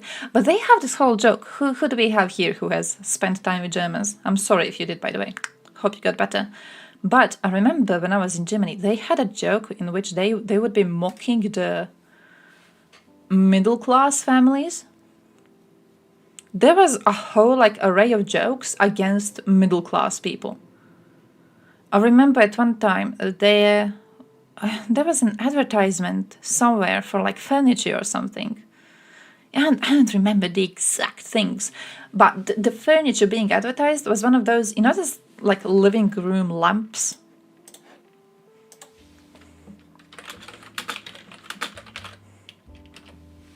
Like, you know, a basic like living room, like this, like one of these very tall ones, one of these ones. This, think of this. It was being advertised. And a German friend of mine made a joke that this is like a middle class thing, like he would never be seen dead buying it. And I was like, what do you mean middle class thing? And he's like, oh yeah, well, everyone, when they like make it so that they are a stable person, they think this is what they need. So they like buy one of these lamps. And so when you walk into a person's house, like if they want to seem rich, they will be having one of these, but they're actually just middle class and they're losers. I was like, damn, okay, fine. And he had the same like thing with like certain clothes and everything, certain hair colors. Whenever there was like something like advertised he didn't like, he would be like, oh yeah, this is such a middle class thing, such a middle class bullshit experience. Oh, in Serbia, Croatia? Define high value man. Because, okay, look, I live in a village. I live in a village, but not much. I want to say, if you make a minimum wage, but you make it consistently, as like you have a job, stability, you're stable. You already are GG. Might be different if you're like in one of those fancy ass cities, because city people usually are assholes. But when it comes to people here, there's like a type of respect that comes with just having a job and having a job for a consistent amount of time, right? It doesn't matter what the job is. Like dudes I know who have proper family life, really successful, just like, you know, climbing up in life regarding their families and having kids and everything, you know, doing stuff that you would expect a successful person to do usually. So many of them don't like have fancy jobs. I know people who work in like forestry who are really successful and really casually living and having some hot women next to their side, right? Farmers doing stuff like that, and I know they don't make a lot of money. So it's like, I guess it's just you make cash money consistently, you're GG. 80k at least? Holy shit. Sometimes cheaper to go to Germany, buy used car there, and come back with it, then buy a car here. Wait, don't you have to pay for the import? Because that was the problem. Ah, yeah, you do have taxes. Ah, shit.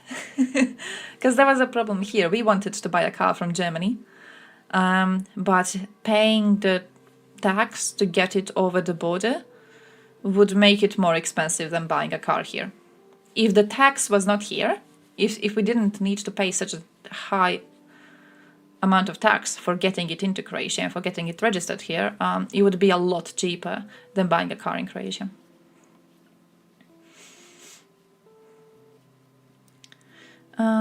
Religious education. Yeah, I kind of want to go into religious education. We did. Wait, we did this thing. We were going through sexuality education this time.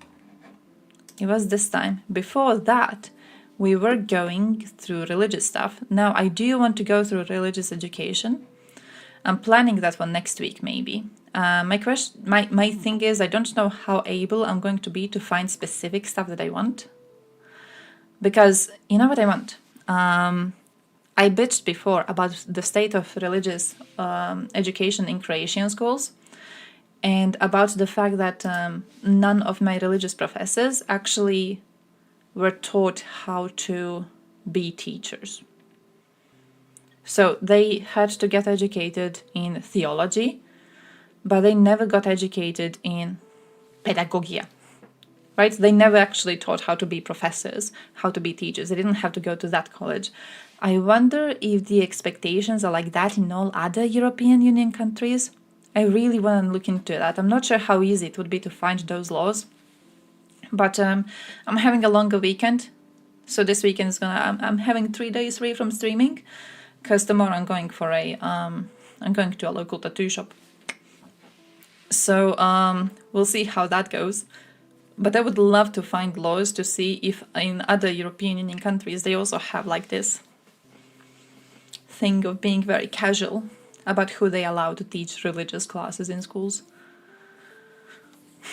Average income in Germany isn't lower 50k, what the fuck? But you can't really flex with 50k here. So 80k is about the minimum where you would be considered high value. Mad dude! Holy shit, I think about like my fam there, no one's even close. No one's even close to that. Yeah, there's like how to learn how to be a teacher with all the distracting choir boys running around. But there's like I don't know, like I knew a girl who was going to college to be a mathematics professor. And one of the tasks she had at this college was that she got a mathematic calculation. She got a calculation, and it was like relatively longish, right? But her task was to put this calculation into an exam equation. Thank you, equation. Yeah. She had to put it into an exam question for kids of every grade. You know, so it was like first grade, second grade, third grade, fourth grade, and then you go all the way to high school. She had to know how to put this equation, how to ask a child to do it, but for every single grade. So you have to use specific terms that they know in certain ages. You have to know what does a child in first grade know and what does a child know when they are in third grade of high school, right? You want the same thing from them. The result has to be the same, but you have to ask it in a specific way. Religious professors in Croatia do not have to go through this part of schooling. Everyone else does. So my art school professors, they went to art college, and then after finishing art college, they would go to how the fuck do you say pedagogia? They would go to a specific college for being teachers, right? For working with kids. Let me try to find this. Pedagogy. Let me go here. Pronunciation. Look at me doing this. Having like a million IQ. Pedagogy. Pedagogy. That's a stupid ass way to say it. I don't like it. But yeah, you have to do that for every other subject. It doesn't matter what you want to be teaching. Every other subject, you have to know how to interact with kids. If you're a religious professor, you don't have to do that. You just finished theology college, which is why they were fucking idiots. All religious class professors I had were people who are not able to teach kids anything. And I think it's a big reason of why I personally turned against religion, but also a big reason why most kids I know did, because they were horrible. Like I remember my brother, he was, I want to say, third grade of elementary school. Could it possibly have been? Yeah, third grade of elementary school.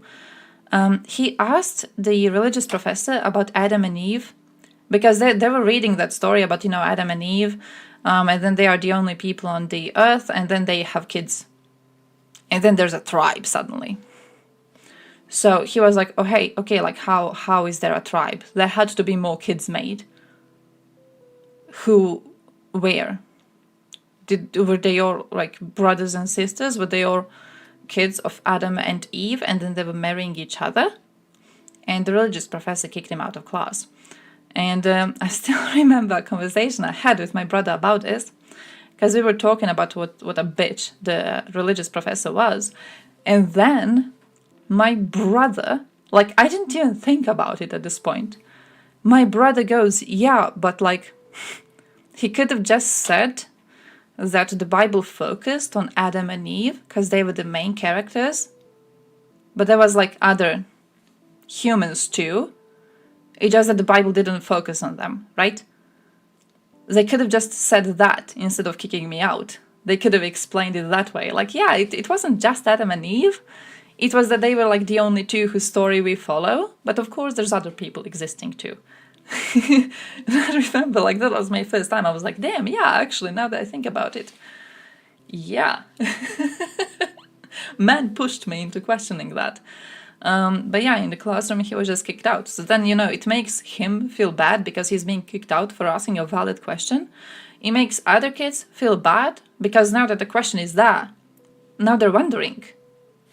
Now you gotta answer it. And now you refuse to answer it. They're just gonna keep on wondering. Like, you have to answer somehow. You can't just kick a kid out and then pretend like the other kids didn't hear it. So yeah.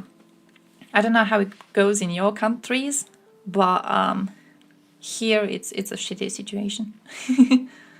But like in Orthodox, I don't know how it differs per country and per religion, because Orthodox kids here, they were taught by a priest, like an actual priest.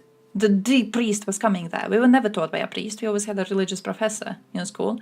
They were taught by the actual fucking priest. That was kind of cool. I didn't want to go to church. Apparently I was kind of mean to our priest too. Oh damn, oof. I wish I had the brain to be like that as a kid. I was an idiot. I was a fucking idiot. I still remember that one time when one of our priests was reading to us a story about like the followers of Christ being ready to die for Christ. They were ready to die rather than denounce their religion. And I remember as a kid being like, yeah, I would be willing to die too. You think about it sometimes later and you're like, whoa, those were really strong emotions, which absolutely had no place. Come on. It's fucking ridiculous. But yeah. You had a priest in elementary? Yeah, we didn't. Our priest was kind of dumbass. I'm happy we didn't have him. And then we had another priest who was... How do I say this? He was suspect of sexual abuse. So yeah. I mean, how do you people even define high value man? What is a high value man? Your brother got off lucky. Yeah. We weren't getting shot, but we did have kids trying to throw rocks at you, so that was cool. Religion is a big thing. I never bought into religion, and as soon as I came to Germany at 15, I happily proclaimed that I'm an atheist. Oh, nice! Congrats! Oh, that's kind of cool. I was lying to myself until like 17. A philosophy teacher? Nice. Was it cool? Because in high school, I'm kind of sad about my high school experience regarding this, because when I say religious class, I mean Christianity class. I mean Catholicism class. There's a specific class in Croatian schools, elementary and high schools both, which is you teaching about Catholic faith. It's useless. The class is fucking useless. I think I told you about this before, but like the last exam, 12 years, okay, of going to this Catholicism class. Last exam they give you after 12 years of studying is where was Jesus born, when was Jesus born, like what date was it, who was his mother's name, what was his father's name, how many followers did he have, like stupid shit like that you already talk about in the first grade, and then the second one, and then the third one, and then the fourth one, and then every single one is just repeating the same fucking thing. The biggest novelty you get is that in grade 7, I think, they start telling you that being gay is actually a disease. That's the like only fresh thing we got in all of our years of education on this. But in high school, we did have an option of going to the religious class or going to an ethics class. And the ethics class was taught by a philosophy teacher. And I really wanted to go to that one, but if I went to that one, I would not be able to get my sacrament. So then I didn't. I went to the Catholicism one. I heard great stories of the ethics class.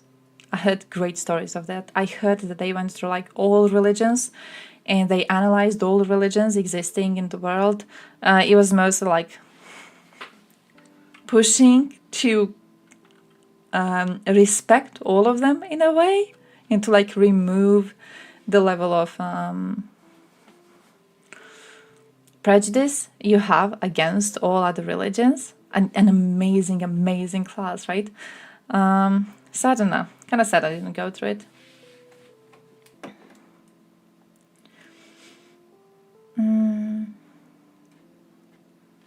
Oh, actual teaching of religion is mostly done in university or private schools? Nice. Oh, nice. That's impressive.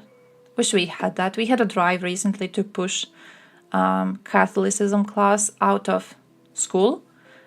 So kids would like be allowed to go to have Catholicism class in their local church. And it would be held by the priest. And I was supportive of this. I was really, really supportive of this. But yeah. People of Croatia did not agree with me. My German stepfather was a Protestant priest in a German village. Still didn't look good being an atheist, oh shit. I mean, look, I'm old as shit, and most people around me still don't know I'm an atheist. So, I can understand your family maybe not wanting to know it. Black slave converted to Islam, so his master told him to renounce it. He said no, so he got all four limbs tied to horses, told to go in opposite directions. Holy shit!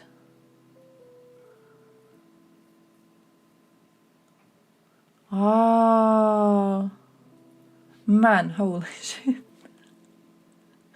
I don't know a story like that, but sure. Number of followers is not always same. This is how social networks work. True. It depended on how many, rage bait posts he was making. If he was making more, then he would get more followers, and then he was being a bit more boring, and he would lose followers. It's how it goes. Oh, religion is very private matter? Oh, here it isn't. Oh, here it isn't. Here it's the opposite of private matter. Here it's the exact fucking opposite.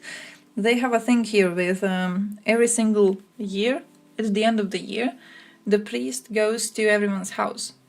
So he goes to your house and then he has like holy water and he sprays it around and then you have to give him cash. And every year when this is going on for like, I want to say for a week or two, you have to keep the doors, like the outside doors. I don't know how to say it. You got fences around your yard, right? Usually you have like big doors where the cars go through. You have tiny doors for people to go through. What's the English for that? I don't know. But you have to keep the tiny ones open. So the priest, when he is coming, he sees that the doors are open and that's an invitation. It's like a fucking vampire thing. That's an invitation for him to enter. So what you usually have during those 2 weeks is you have village police, which are old grannies who go for walks around the village to see who has the doors opened. And then if you don't have them opened, then they will bully you around. I remember one year we were having a pig slaughter thing. And we were, basically we were preparing the meat on, it lasted for 2 days usually. And on these 2 days we had like a bunch of family around and everything. And everyone was coming in and out of the house. So someone didn't open the doors. Who the fuck knows who? And the grannies, my man, that was fucking ridiculous. This was just before the New Year's. And I remember on New Year's we had a mass. So me and my mother were going to a mass together because this was a time where she was still really, really into religion. And the grannies, they would stop us in front of the church and they would be like, hey, I hear you didn't let the priest in.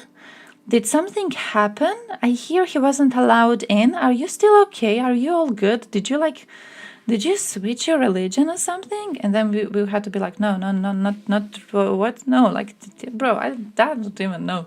When the fuck did you even see the doors were closed, my man?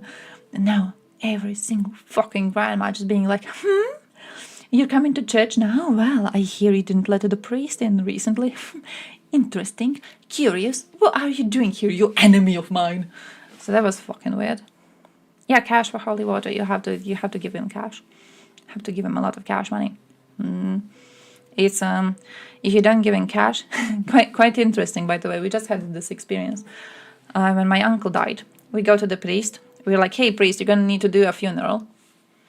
Now, this was a few days before my uncle actually died, but like we knew he was in a really serious situation, right?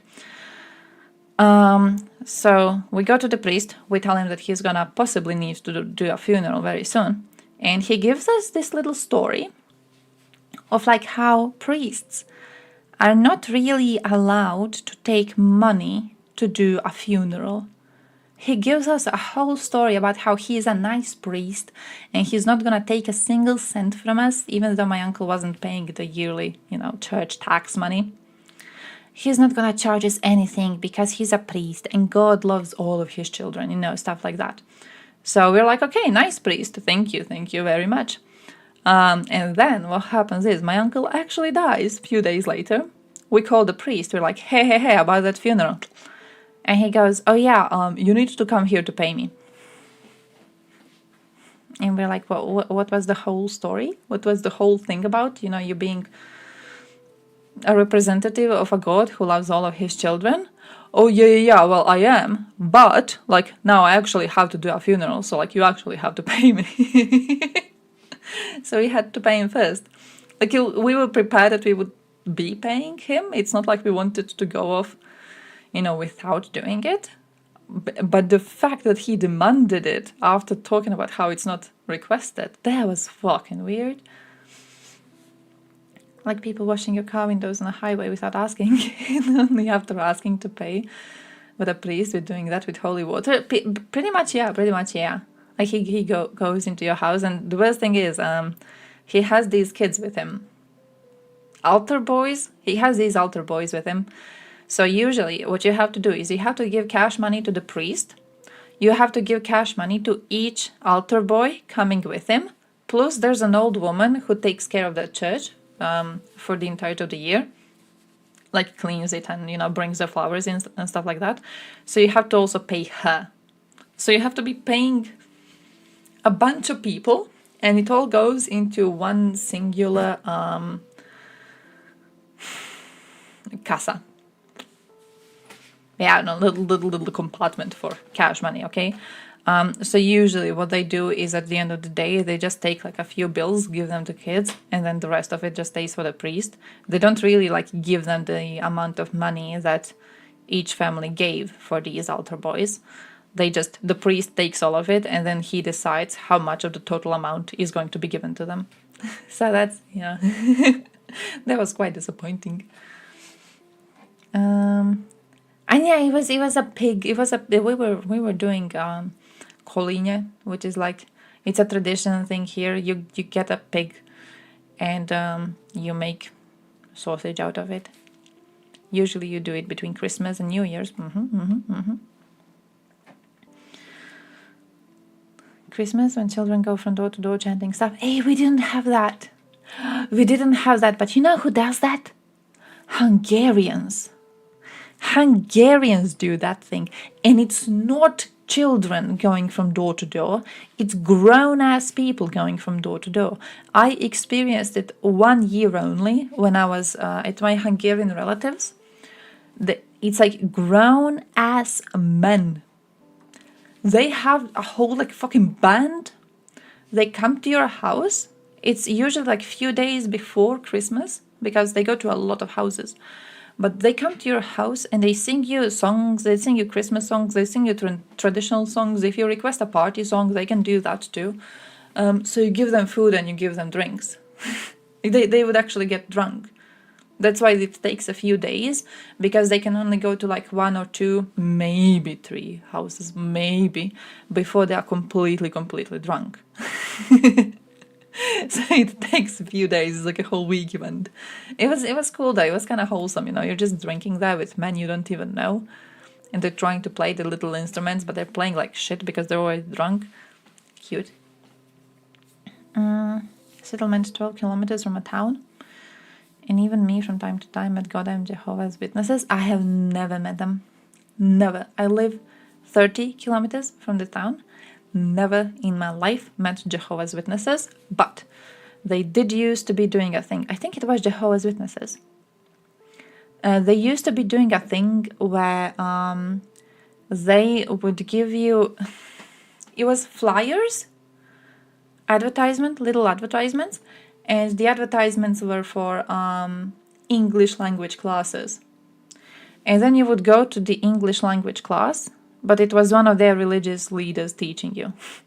So it was like, he saw you all as recruits. He was teaching you English by reading you the Bible in English and by making you interpret the Bible in English. That's what the English language class was. When I was in my final grade of high school, they actually warned us that if we are looking for... Because you have like the end of high school exam here. You have the end of high school exam here, and you have to...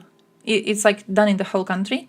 And every kid finishing high school has to go through it, so you would actually pass high school, right? And they actually warned us, because a lot of kids go to extra classes before taking this exam. Like if you're bad in mathematics, you go and you hire someone to teach you mathematics, right? Because you need to pass this. And they warned us that if we are going to look for someone to teach us English, to be very careful about these types of organizations. Because not only do they not actually teach you English properly, they will try to recruit you into their cult. And I'm pretty sure it was the Jehovah's Witnesses. No, the altar boys don't sing at the door. The altar boys come inside, eat your cookies, leave. That's what that's the only thing they do. No one sings. Only good thing about our church is that they do fundraisers for children in Ukraine. Hey, that's based. Because our church here, you know what they did? They did a fundraiser for peace. They never told me specifically, because I was, I guess, the only one who asked. He refused to tell me where the money is going. He was like, guys, the situation is horrible. And he already did a thing with like softening. He wasn't like Russia invaded Ukraine, you know. He was like, oh, the situation is so bad between these two nations. So guys, now we are fundraising for peace. And then there was like a big, you could give money before, and then you could give money for the big fundraiser, right? And the idea was that they are going to have these posters. So you could take a poster and you could carry it to your house to show it to people at your home. So they would also feel moral obligation to give money for peace. So I remember getting this poster, and I'm at the priest, and I look at this poster, and it just says like collecting money for peace. Catholic Church has to be a leader in peace, bullshit. And I'm like, okay, but like who does the money go to? Who gets this cash? And he's like, oh, it's for peace. It's for peace. So, you know, the situation would stop, so the war would stop. And I'm like, okay, but like who are you paying to stop the war? Like, what do you think you're doing with this cash money? He didn't answer me. He refused. It was like I was allowed to ask, I think, 3 or 4 questions before the, you know, church lady was like, okay, like you're holding up the line. He didn't answer me. He just kept on being like, yeah, it's actually for peace. It's for peace. Like, we're trying to achieve peace. And I was like, yeah, but can you like walk me through the steps? Can you tell me where this is going? No. So I still don't know what he was fundraising for. Tattoo, you found a tattoo? Yeah, actually, I wanna do more tattoo designs. I've learned. Oh, nice. Oh shit! Wait, now I like this. You know what? I wanna do though. I wanna do one of those geometric ones. I want to do one of those big ass geometric ones. This is cool though. Seems expensive. Seems really expensive. How rich do you think I am? Do you think I am what, a middle class person in Germany? To have enough money to like swim in it? Paying to God directly? Maybe. Imagine how we would speak if we all taught English by the Bible. I don't even know. I don't know what Bible sounds like in English. I don't know if they have like archaic words spoken or whatever the fuck they have. I just remember them going around like trying to get people to join their little classes. Polish religious organizations went advocating against abortions as raped Ukrainian women fled pregnant through Poland. Yeah, we had the same thing here. Same fucking thing here. When there was a conversation about women not being able to access abortion services. And our religious organizations were like, no guys, this is actually like, it's proper that they're not allowing them to do the abortions because the child didn't do anything wrong. Like, you can't punish the child for the sin of the father. My dude. No, fucking no. We had a priest, I think I also told you about this. It was my favorite church service ever. I think it was the last one that was on. We had a guest priest. He was like some fancy, important priest from Croatia. So he's a guest priest, and he starts, you know, when they have like a little monologue thing in the church, where they try to like talk to you about stuff that they have been through. He starts, and I quote, "I want to die. I really want to die. Please God, let me die today, so it already ends." And I'm there, and I'm in the front row, and I'm like, Me? Is he gonna talk about his opinions on death and dying? Me? Can't wait to hear the rest of this monologue. No.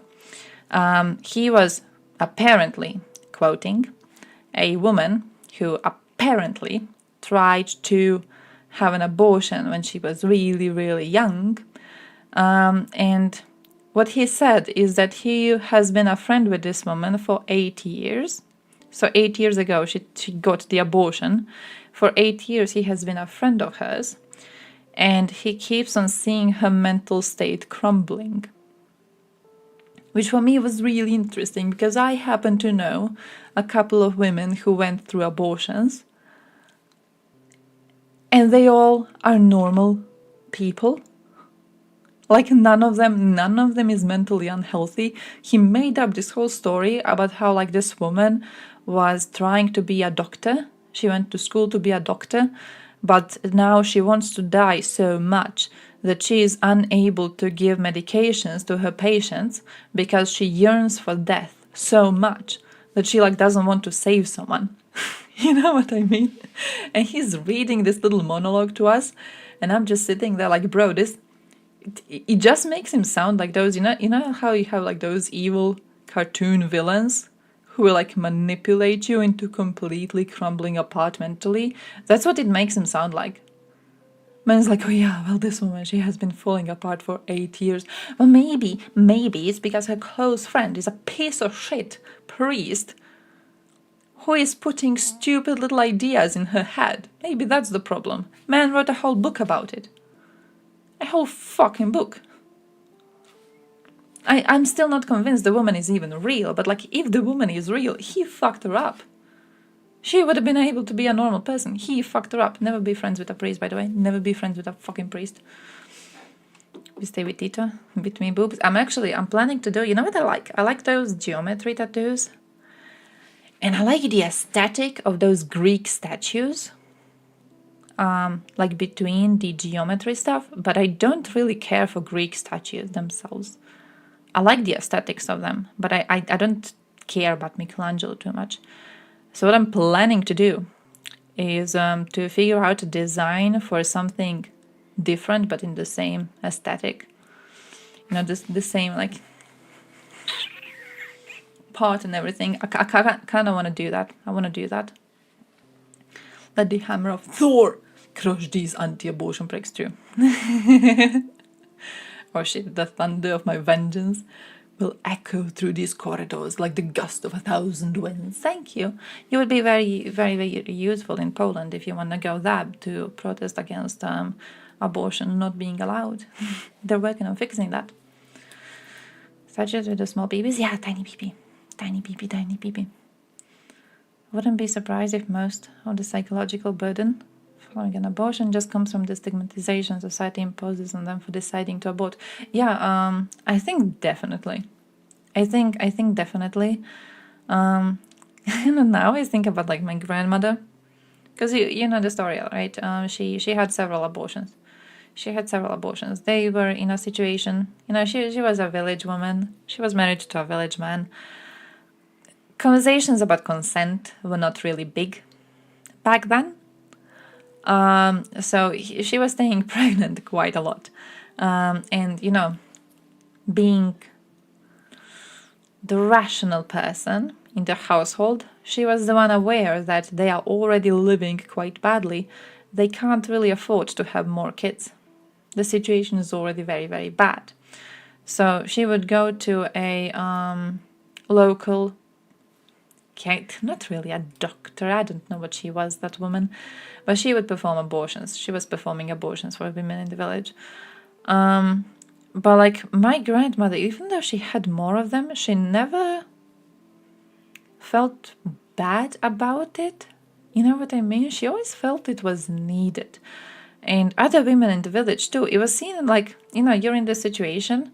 They all understood each other. They all understood that, you know, you can't really... It's not like you can say no to your husband. We're talking about the time like 50 years ago. It's not like your husband's going to be like, hey, wife, I want to bang. And you can be like, nah, I don't feel like it. The whole thing with, you know, headache and everything, it wasn't a thing 50 years ago. So they all kind of understood each other.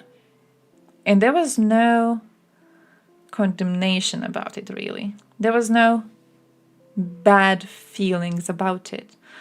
And in that way, you know, my mother also, she always had like, she would never do it. She does say that she would never do it. But she always had very healthy views of it. And I think it's partially because, you know, you're raised with people who like, when they talk about the issue, they're like, yeah, it has to be available because sometimes you gotta. Sometimes it's a choice you gotta make. And I think it's a much healthier approach to it than, you know, the ultra-religious bullshit that we push around. Like in Russia of today, where you can beat your wife legally. Yeah. I mean, look, we had a situation. Croatia, a month ago. Man beats his wife constantly. Constantly, okay? Finally, a court case has been opened against him. He's not going to jail. Why is he not going to jail? Because he and his wife have 2 kids. That was the reasoning. They got 2 kids. He's not going to jail because he has 2 kids. We had situations where a pedophile was not put in prison because he has a kid at home. So how's a kid going to grow up without a father? We had a situation, quite a famous one, where a dude raped a woman. He, at the time of rape, he was 23. He was not put in prison because they wrote he is very young. So the first, like, I remember all the newspapers at the time being like, he didn't go to prison because he's very young. And we were all like, is this like a case of, I don't know, 14-year-old kids? 14-year-old kids, you know, testing stuff out? Because we did have cases of parents reporting it. And then usually if like one of the kids is found to be initiating, then, you know, it is quite problematic for them. So we all thought that he would be like 14, 15, whatever the fuck. No, 23-year-old. 23-year-old. The court said he was too young to understand the consequences of his actions. Plus, one of the reasons why they lessened, so at first they had the idea of giving him a sentence, one of the reasons why they lessened it is the fact he did not accept her refusal to have sex with him. That's the exact thing that they wrote. He did not accept her refusal. And they were like, yeah, because you did not accept her refusal, we're seeing this as a plus for you. So you're not going to jail. Like, it's not your fault. You just didn't accept her refusal. So, you know, I'm not really in a position to be mocking Russians. We just had, okay, it's not Croatia, it was Bosnia.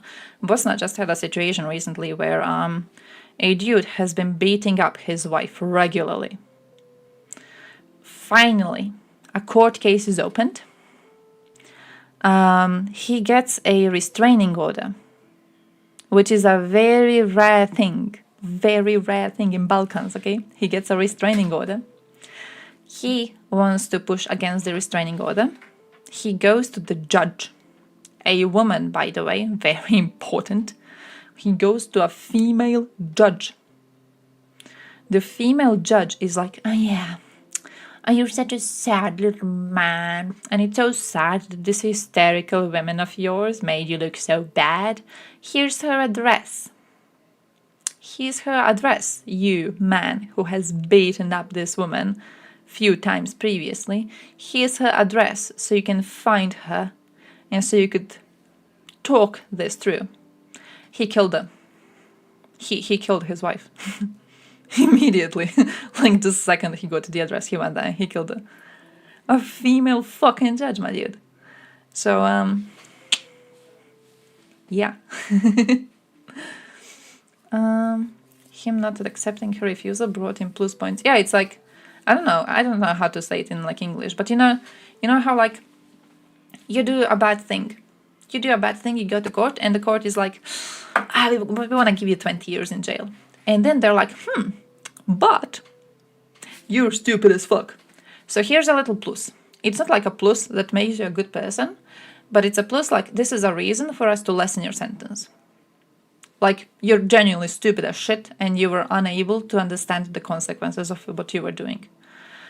So instead of getting 20 years in jail, you're gonna get like 10 years in jail, and then you're gonna need to do some psychiatry, right?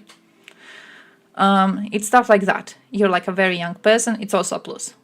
You did do the crime, you did, I don't know, steal a car or something, but you're very young. You're very, very, softening circumstances. Yeah, that's a proper word. It's similar in Croatian. I wasn't sure how it is in English. But it's like that, right? It's like you're very, very young. So usually the sentence would be 20 years, but now it's like 15 because you are very young. So we understand. For him, the plus was that he didn't accept her refusal to have sex with him. So... What do I tell you about that? Anything happened to the judge? So far, nothing. But yeah. Not accepting a refusal of sexual interaction is a definition of rape. No, actually, it's what gives you less time in jail for rape. Mm-hmm. No, it's an incredibly stupid thing. We had a whole thing with a priest in Croatia who raped several altar boys. And the plus thingy to give him less of a sentence was that technically it was not rape, because technically it was having sex with them without their consent. Literal goddamn fucking quote. Technically it wasn't rape, because technically it was sex without consent. So he got almost no time in jail. We could actually, holy shit, we should do like a whole week of streaming on that. I don't know if you guys followed, but we're not the only messy country on this. Don't know if you guys followed Italy, for example, where they had a rape case, and they showed woman's underwear in the court, and she was wearing like red underwear when she was raped. They showed it in the court, and they were like, a woman wearing this? Can she really be raped? She wore red underwear. She obviously wanted to get some dick, okay? She couldn't have been raped. She wanted this. They had another case. I remember that one. That was huge. The one where they said that she simply looks too ugly. She looks too ugly, so there's no chance that she was raped because she looks too ugly. So likely what happened is that she wanted to have sex with a group of men, and then she regretted it later, and then she accused them of rape because she's ugly. You know, it's like I think keeping these situations in mind is quite important, especially when we have conversations about like feminism in European Union, stuff like that. Really important to know. Oh shit! Oh no! Really, really, really important to know the current situation is just shit. The current situation is absolute shit. Groping didn't last 10 seconds. The fuck was that? How do they know? What the fuck? What? You think they asked her? You think they were like, hey, can you talk us through this? Like through the exact movements so we can calculate how much time it took him? How would you even like figure that out? That is so damn stupid. What the fuck is this, by the way?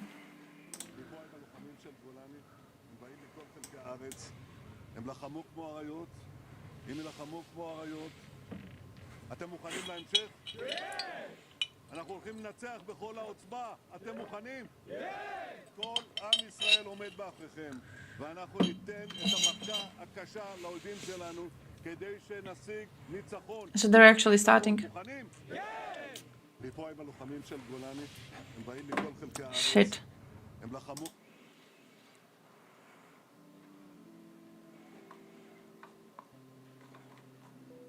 Man, this is gonna be... Oof.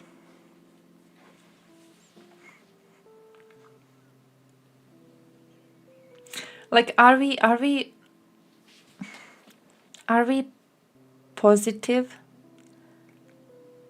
about them attempting to avoid civilian casualties? Is anyone positive on this? Because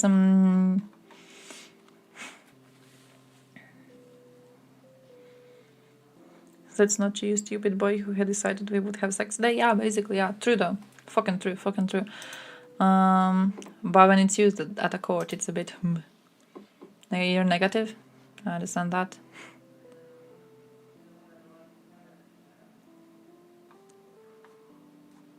Man, oh shit. Okay, fair enough. Not going down there. Not going anywhere. Hamas killed as many Palestinians as the IDF. So the IDF feels like it has to do more war crimes, my man. Man, this is gonna be horrible. This is gonna be horrible. By the way,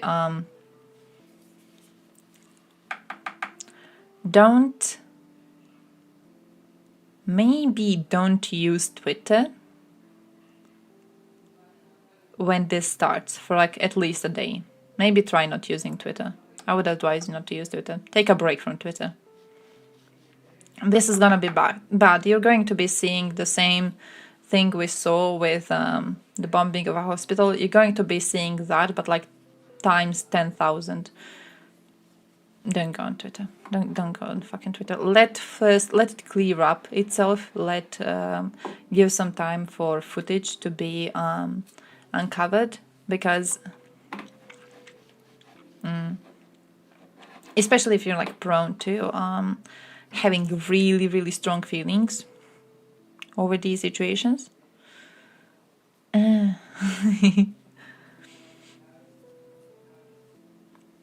yeah, Spanish football trainer, remember that. I remember that, and all of the people being like, oh yeah, why is this woman just being so dramatic? Bro.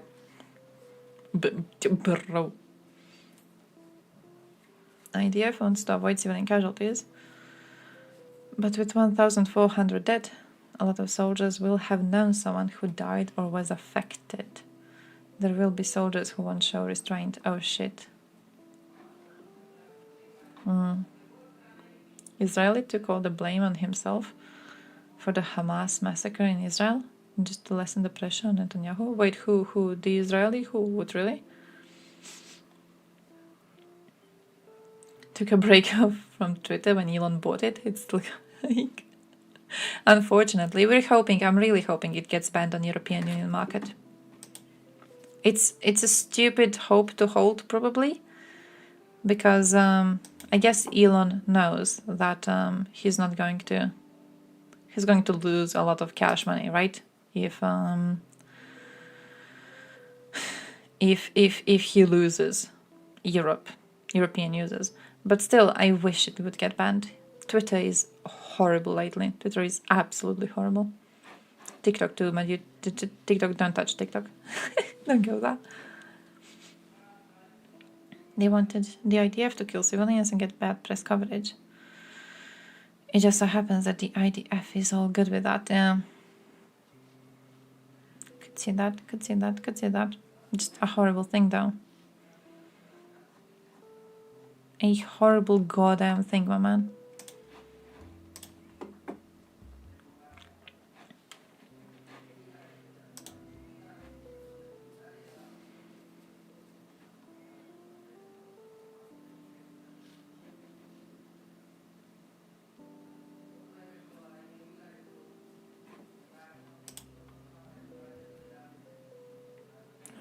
$10.52, 1950. Let me see.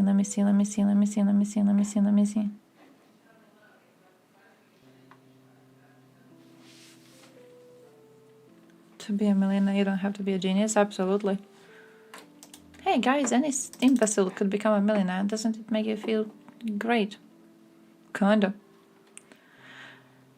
Oh, Egypt agrees to open border with Gaza for aid.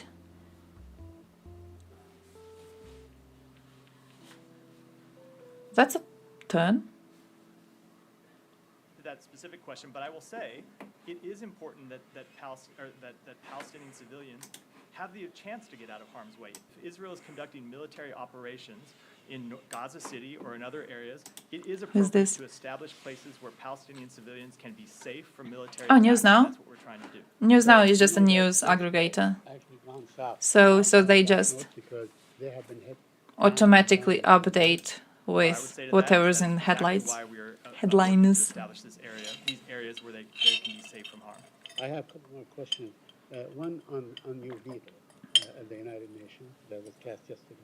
Why would you cast a veto on a call to end hostilities for a very brief time so you can get human assistance going through?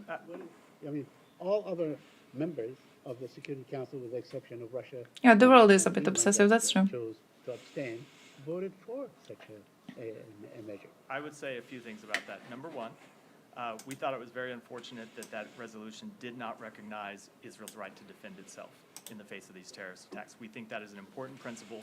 I'm going to go back to what I said a minute ago, which is that Israel just suffered a massive terrorist attack, something that is 10 to 15 times the impact of 9/11 when you look at it on a per capita basis. Any country would defend it. I'm going to answer. I'll give you a follow-up where you can make your point or answer your question. Any country would defend itself in those situations. The other reason we exercise that veto is there is ongoing diplomatic work that little jump in was so weird. Now, the work that Ambassador Satterfield is conducting, the work that others in the region are conducting to try to establish areas where civilians can be safe from harm.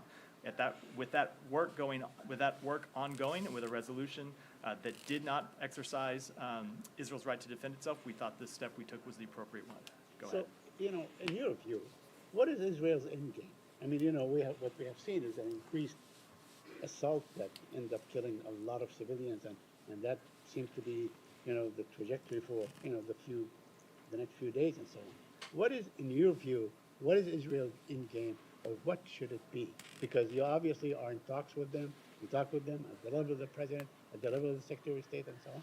What is their end game? It's a good question. So I was just in with the Secretary a number of meetings with officials from the government of Israel, including with Prime Minister Netanyahu, and what they tell us privately is the same thing that they have said publicly, which is that if they continue what? They want a situation where Hamas can never again govern and run Gaza in the way it has. They want to ensure that Gaza is not a place where Hamas can continue to exist and launch terrorist attacks against Israel, which we believe... Because depending on the answer to that, I may agree and I may disagree. We also, as the President has made clear, as the Secretary has made clear, to continue Yeah, I think the to responsibility is in America, though, in the first place. And achieve that goal while protecting innocent civilians from harm.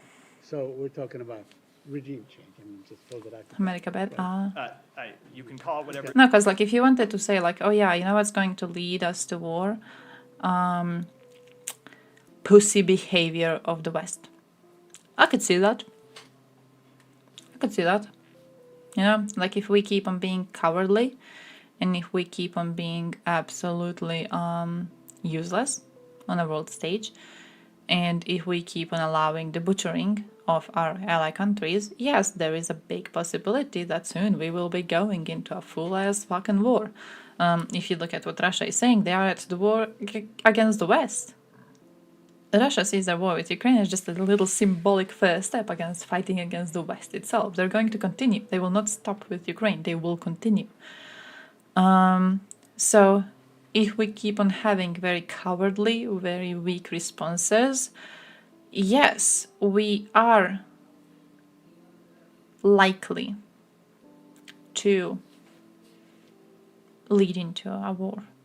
We are likely going to allow Russia to keep on attacking and to keep on attacking and to keep on attacking until their attacks get really close to our cozy asses, and then we will have to get into a war because we will have no other choice.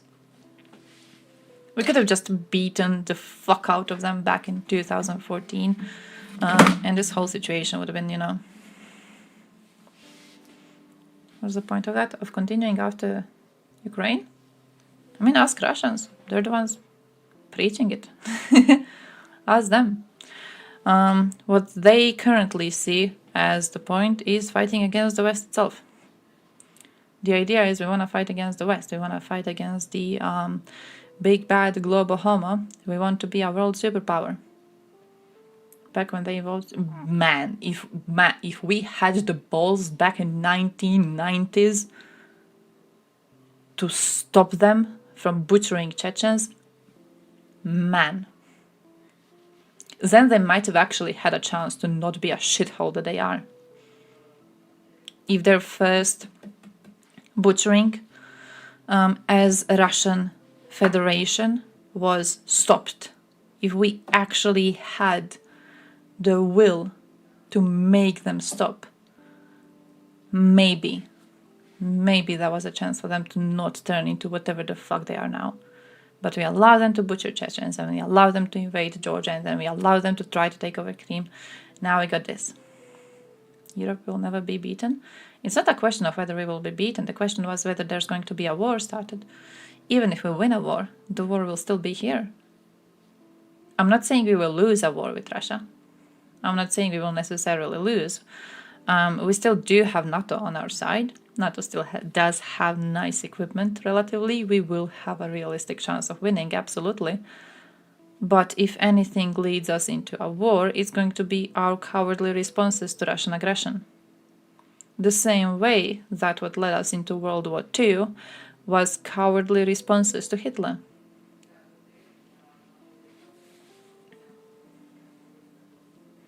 And is this mentally weak? Yeah, that too, though. When you say that, that too. Like, just imagine, just fucking imagine if they go into Romania. You think Germany is gonna be willing to send their soldiers to defend Romania? Come on. I'm 50-50. You think France is gonna do it? I'm 50-50. I'm genuinely 50-50 on all of this. Baltics?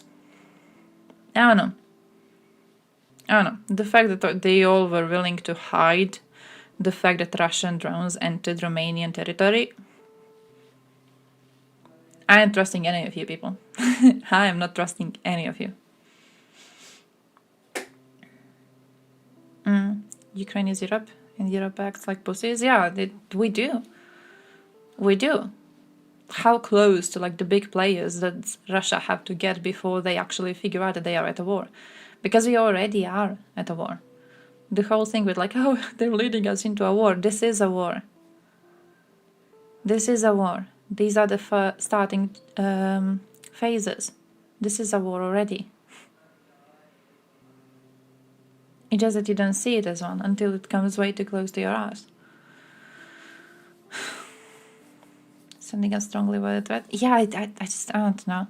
The whole thing with them being like, oh yeah, this isn't our war. When Ukraine got attacked. I don't know. The fact that they went over the Budapest Memorandum so easily. Yeah, I don't know. The fact that drones entered territory of Romania and NATO did nothing.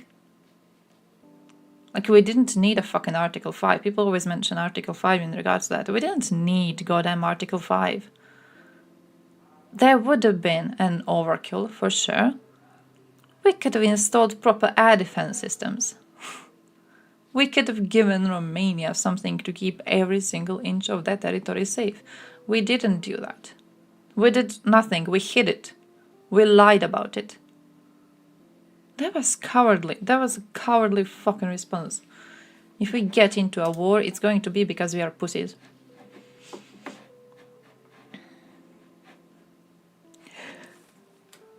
Russia invades Romania. Alright, so we need to coordinate with the US and decide if we are going to. Poland, what the fuck?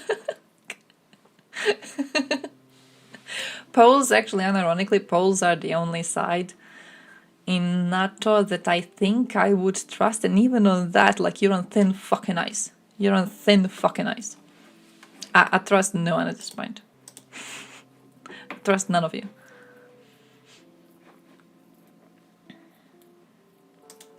Moldova, that is true. That is true, that is true. Moldova did get help. Moldova did get help. True, true, true. Oh shit. That was loud for me. What is that? Martyr. Not even yourself. Yeah, true. You cannot ignore the importance of infantry fighting vehicles in current Ukrainian campaign. India and China. The troops on the ground, providing them The thing is, and direct fire support. And behind me, like, you do know India and China occasionally it's a German-made have their little war where they go up into the mountains and beat each other up with sticks. German army since the 1970s. Originally designed during the Cold War, India and China are no allies. India and China don't like each other. India and China don't like Russia, don't trust Russia. What we might be seeing is the whole axis of evil thing, where Russian aggression and the cowardly response to Russian aggression has encouraged more countries to be more aggressive. Think of Iran. We could be seeing that. But personally, I think we're more likely to see them all doing their individual thing rather than working together. I don't think any of these countries would trust each other. Volodymyr, the gunner of the Marder, has experience on both of these. Marder. The Marder Yeah, Russia already failed India. Very quickly. In the same time, the BMP fires 15 to 16 shots. The Marder fires 150 to 200. And you actually have to hit the target first from the BMP because it does not have such advanced aiming mechanisms. But it's not only the rate of fire. When confronting the BMP-2, the Marder's 20mm armor-piercing rounds penetrate the hull of the BMP, whereas the enemy 30mm caliber gun cannot reach the infantry inside the Marder. Oh shit, yeah, the Chinese territories.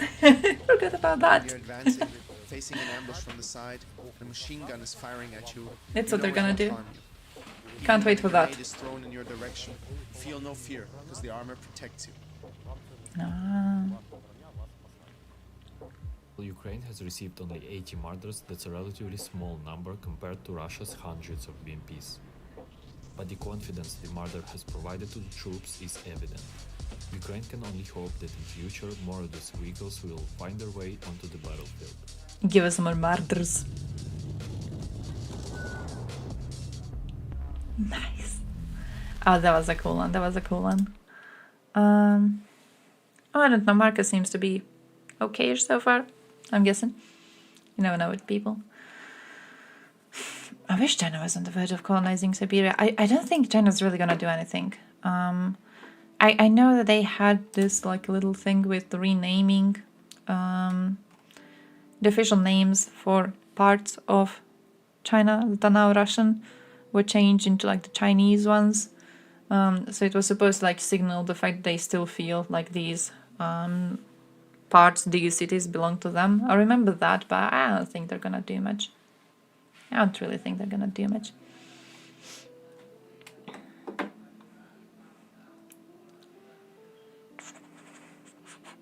Atakums.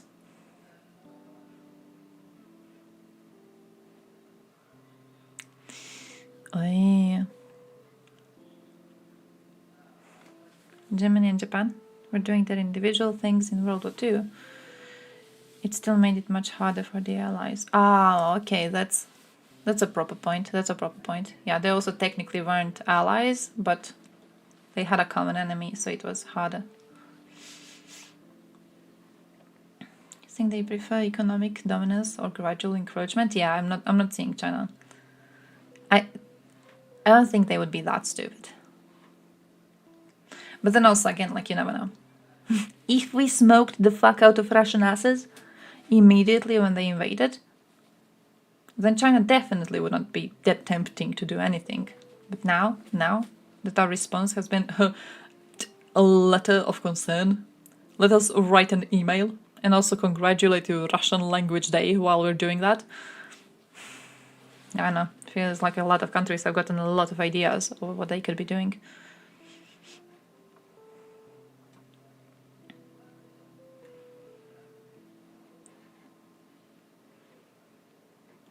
There's a whole source called Russia Matters.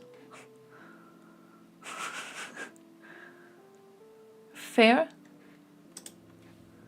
Hey, Tusk! Tusk is going to Bristle. What? He's likely traveling to Bristol next week. Hey! Nukes mean mutually assured destruction. Russia will not use a nuke. Especially not when nobody is attempting to invade Russia. They would not use a nuke.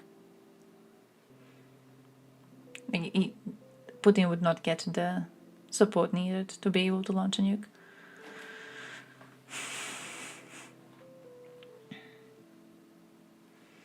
If they escalate, it will most likely result in millions dead, even without resorting to nuclear warfare. Oh, definitely.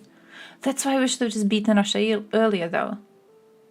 It would have been such a more safer situation if we went, oh yeah, Russia is invading Ukraine. I'll show you what I'm gonna do. And then you see one of those like Texas boys driving one of those helicopters of death, comes in, smokes the shit out of Girkin and his men, leaves. You think any country would dare to do any invasion ever again? What the fuck they wouldn't. You want peace? That's how you get peace. Not by appeasing the aggressors. I don't know. European Union opposition parties won a majority. Huge shift for Poland after 8 years of feuding with Brussels over issues ranging from judicial independence to LGBT rights. By the way, they're getting better when it comes to LGBT rights. They're getting better when it comes to that. So GG Poland. War is peace. I mean, if everyone's too scared to go into a war, then you will have peace. It's you know what I'm doing? You know that meme about like USA being the world police? Actually, I hope it does become true. We do need someone like that. We need a side like that, which, you know, when USA signs a fucking Budapest memorandum, you know that if someone attacks you, USA is going to smoke them. We need that shit. It's needed. You want peace in the world? That fucking thing is needed. Ukraine gave up its nukes. They gave up its nukes to get security assurances, and the security assurances were not respected. What else is I think other countries are supposed to learn from this, then hey, we need to make nukes of our own. Because nothing else is going to help. No matter how many allies we make, and no matter how many peace fucking deals we sign, and how many security assurances we get, no one's going to be helping us.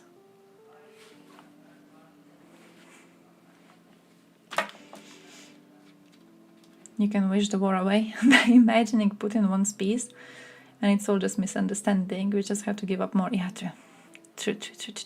You can just be like, hey guys, did you actually know that this is a fight between two bourgeoisie states? And the people of these countries will just really, really want peace. Not just an oligarch who understands only brute force. No. He just wants peace. What are you saying? He just wants peace.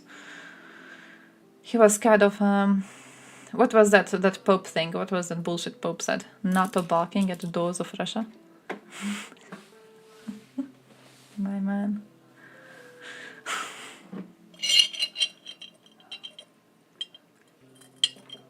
Changes made since 2015 undermine the independence of courts and go against democratic standards. And then we blocked Poland's access to 76.5 billion euros of funds meant to raise the standard of living in the European Union's poorer regions. Man, 76.5. Didn't even know it was that much. Holy shit.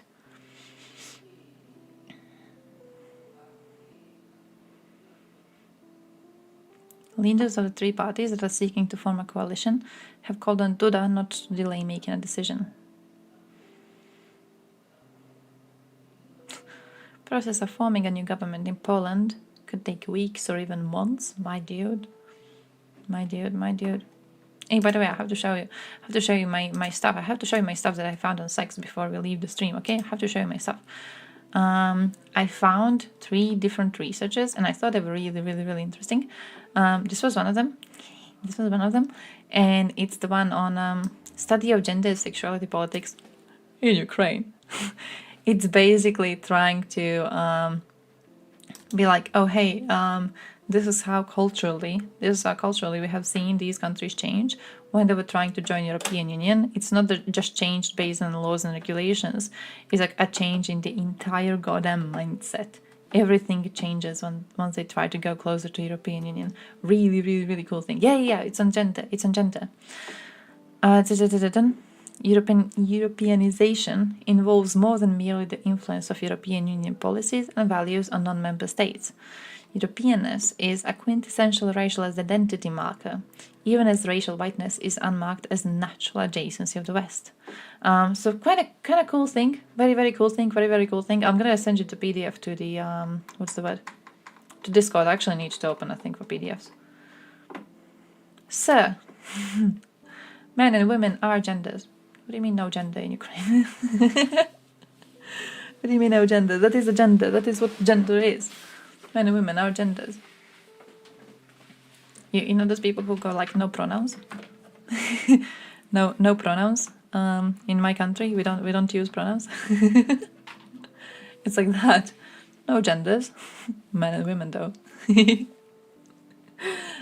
Also this one. So commitment to European Union's gay rights standards. I will actually need to look into this one. But I thought it would be interesting. I thought it would be interesting to go through it because I managed to find that one, and then I managed to find this one, which is on why attitudes towards homosexuality in Latvia appear to be more intolerant than in all other European Union member states. And I remember yesterday we talked about, the situation in the Baltics. So I thought that would be also really, really interesting too, to see their level of religiosity.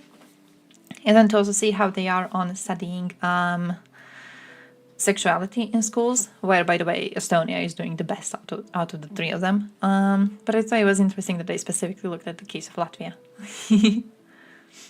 Ban all pronouns? What do you mean we should ban all pronouns? Is that an illegal word that you have written just that? Is that illegal? You're gonna go to jail for that.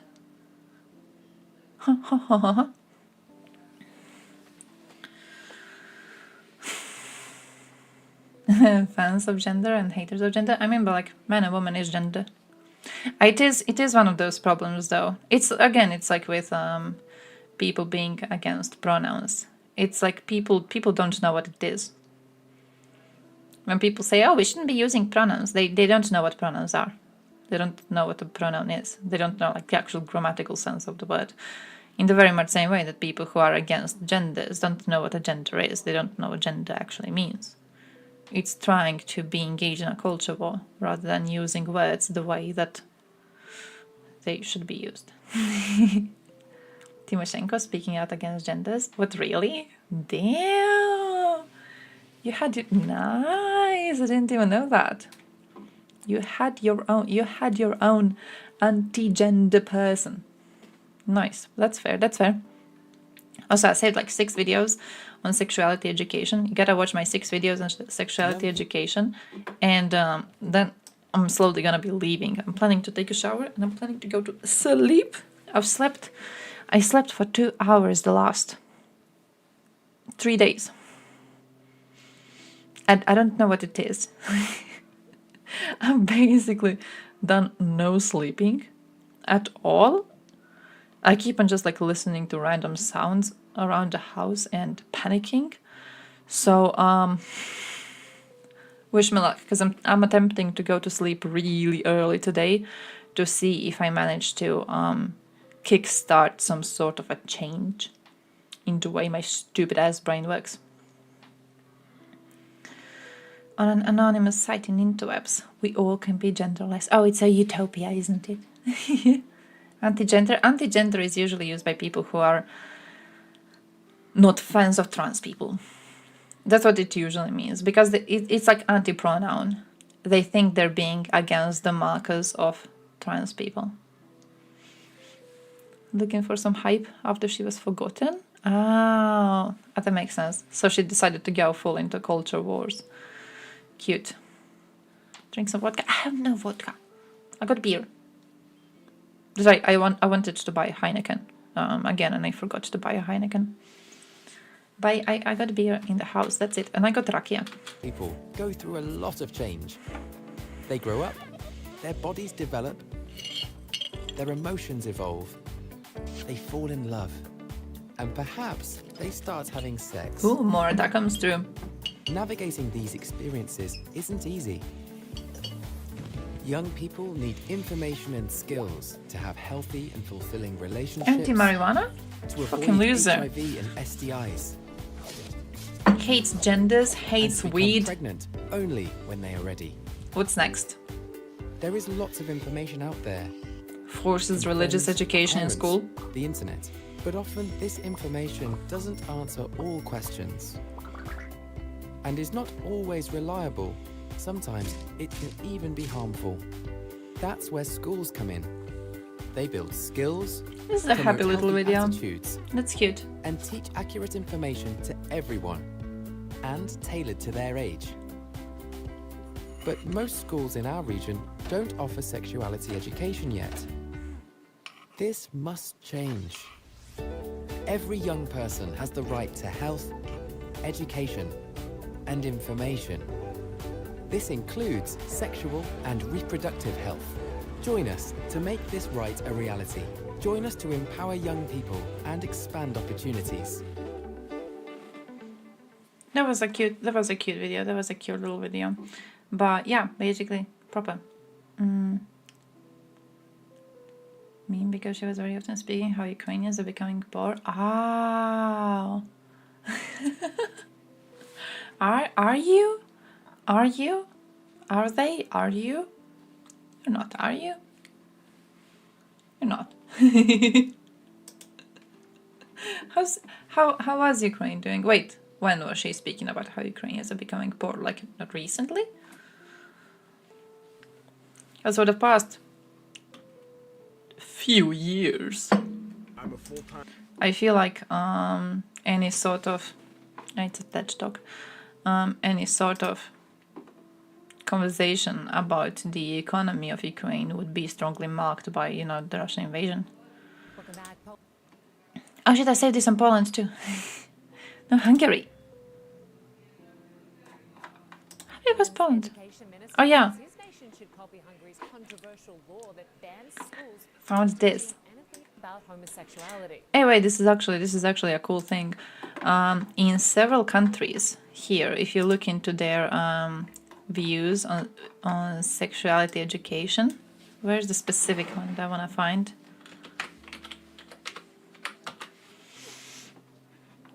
I know the specific quote that I want to find, and the quote is that there has been an uproar against teaching sexuality education in school because the parents see these classes as a Trojan horse that is bringing trans ideology. This is the church one, I'm in the wrong one. They see it as a Trojan horse that is bringing trans ideology into their kids' classrooms. So I think that's also kind of important to know when we make these jokes. Oh, here it is. When we make these jokes about, anti-gender, anti-pronoun, it actually does genuinely have a strong connection to how people in reality perceive these words, right? Because now when you say, oh yeah, gender studies, people think you're teaching about trans people. They connect topics that make no sense to be connected. Most active? She was in elections. Rapid prevents all kinds of nasty diseases. True, don't listen to the Catholic Church when they tell you that it makes you be more in danger of getting diseases. Maybe don't listen to them. Maybe take a step back and be like, is the church lying to me? And in, almost every single case, the answer is yes, the church is lying to you. Don't trust them. Do not trust them. They have no idea what they're talking about. Why can't I load this one properly? Oh, nice, I did. Didn't. I'm going to figure it out one day. And also I had this one, which was on criminalization of sexual education in Poland. Basically, Poland has been having lots of issues. It has been doing better though. I don't know if you've seen the map of Poland, but there's a map of Poland with their LGBT free zones, and then the map of Poland like right now with, you can see the size of LGBT zones, and they are tiny. They are slowly getting out of fashion. Poland's education minister says his nation should copy Hungary's controversial law that bans schools from teaching anything about homosexuality. The recently passed Hungarian law has been met by outrage in much of Western Europe, but some conservative Central European politicians are praising it. Here's more now from CNN's Issa Suarez. Some more conservative ones. Željka Markic gonna be here. Was built more than a century ago. Another era that some say is better No. suited for a bill that just passed inside of it. No, Željka A Markic. bill which erodes gay rights in a country where there are already precious few, passed with almost no Been objection. questioning my gender all my life, but what made me find proper words to describe my feelings is learning English and finding proper information online. So banning pronouns would work. Can't learn a language without pronouns. Yeah, that's true actually though, that's true. It outlaws any content. Hey, yeah, I saw Balkan DLC. Is it good? Is it good? I saw people on Reddit Croatia being hyped over it. Gender alteration or homosexuality. Also, the World of Tanks added Ukrainian Inside classrooms or even in advertising. what is it? Like this, Your tank can have Ukrainian colors, and then part of the cash money goes to help Ukraine. to a bill meant to better And Russia got pissed off over it, difficult for lawmakers to vote which means it was the correct decision to add. boycotted the vote. Now you can go and play World of Tanks and beat up some Russian gamers with the colors of Ukrainian flag on your tank monster. Go and do that. I am genuinely thinking of downloading the game again just to do that. Yeah, same. Here too. It's been on my mind the whole day. Like, I'm not sure if I want the game. Last time I played it, it was fun, but I didn't play it too much. But imagine going into the game and just blowing the shit out of Russian players. And then also you put cash money into Ukraine. You're donating to Ukraine. While doing that, Not one which hides it from our children. The government says it's not going I would to lose to the apologize Russian to gamers. our That's a problem. children. First you gotta get good. First you gotta train. Reinforces the Central European conviction that today's liberals are in fact communists with degrees. I think it's a continuation of what we've seen in the past. This is straight out of an autocrat's playbook. It's part Straight and parcel out of an autocrat's the rule playbook. of law and the sustained attack on human rights in Hungary. World of Tanks. Gay people in Hungary already cannot marry. Oh, we could actually do one gaming one. I'm gonna do a goal for a gaming one. Last year, some I'm gonna be like, you need to just strike 10 people in one stream to get a gaming stream or something like that. and a 2013 law in Russian banned. We could actually, I need to download it. I don't have it anymore. We had groups that billed themselves as anti-pedophile groups who targeted young gay men, would subject them to harassment and torture, filmed that, and then uploaded that onto social media. I expect that it could have graver implications than the propaganda law in Russia. One more example of Hungary looking less and less like the rest of Europe. Public worship. It's because it's filled with Russians. Hypothetically, you got sent to Siberia. Well, I'm joined now by one of the leading politicians in Hungary campaigning against the homosexuality law. Clara Can you Dobrev actually is a not member of chat? the European Parliament who plans to run against the Hungarian Prime Minister Viktor Orbán in Can you actually not chat? and joins us. Did you actually strike yourself? Thank you for the invitation. So this bill was signed into Genuinely? Parliament last week. It's been widely condemned by For human 5 rights minutes? organizations. You've condemned it. How do you as have well. 3 of them though? Just Who gave you 2? describe how it came about and why there was so little resistance. How many strikes until ban? You don't get banned. There's no ban. It's just timeout. It's a 5 minutes timeout. Of the politics of Viktor Orbán, who is ruling the country since 2010. Every 2010. time election coming, then he's pointing the finger in one of the groups or one of the groups of people in order to hate them. This time, Based. these are the gay and lesbian people, the LGBTQ community. 4 years ago, that was the migrants and the refugees. Then there was the European Union, George Soros. In Hungary, he always wants that people hate someone in order to divert the side of the politics or the topic of the politics from the real performance, what he's doing. True. Because the performance is It's very the basics of populism. True, true, true. There's a great deal of backlash in Europe over this law. Some European leaders say Hungary should leave Europe because this law doesn't fit, because it doesn't fit in with Europe's ideals. The Dutch PM even suggested that Hungary's Prime Minister should trigger Article 50 to leave. You say this could be a turning point. Just explain why. Yes, Viktor Orbán made a lot of steps in the last 10 years in order to lead out Hungary from the European Union. The only strong,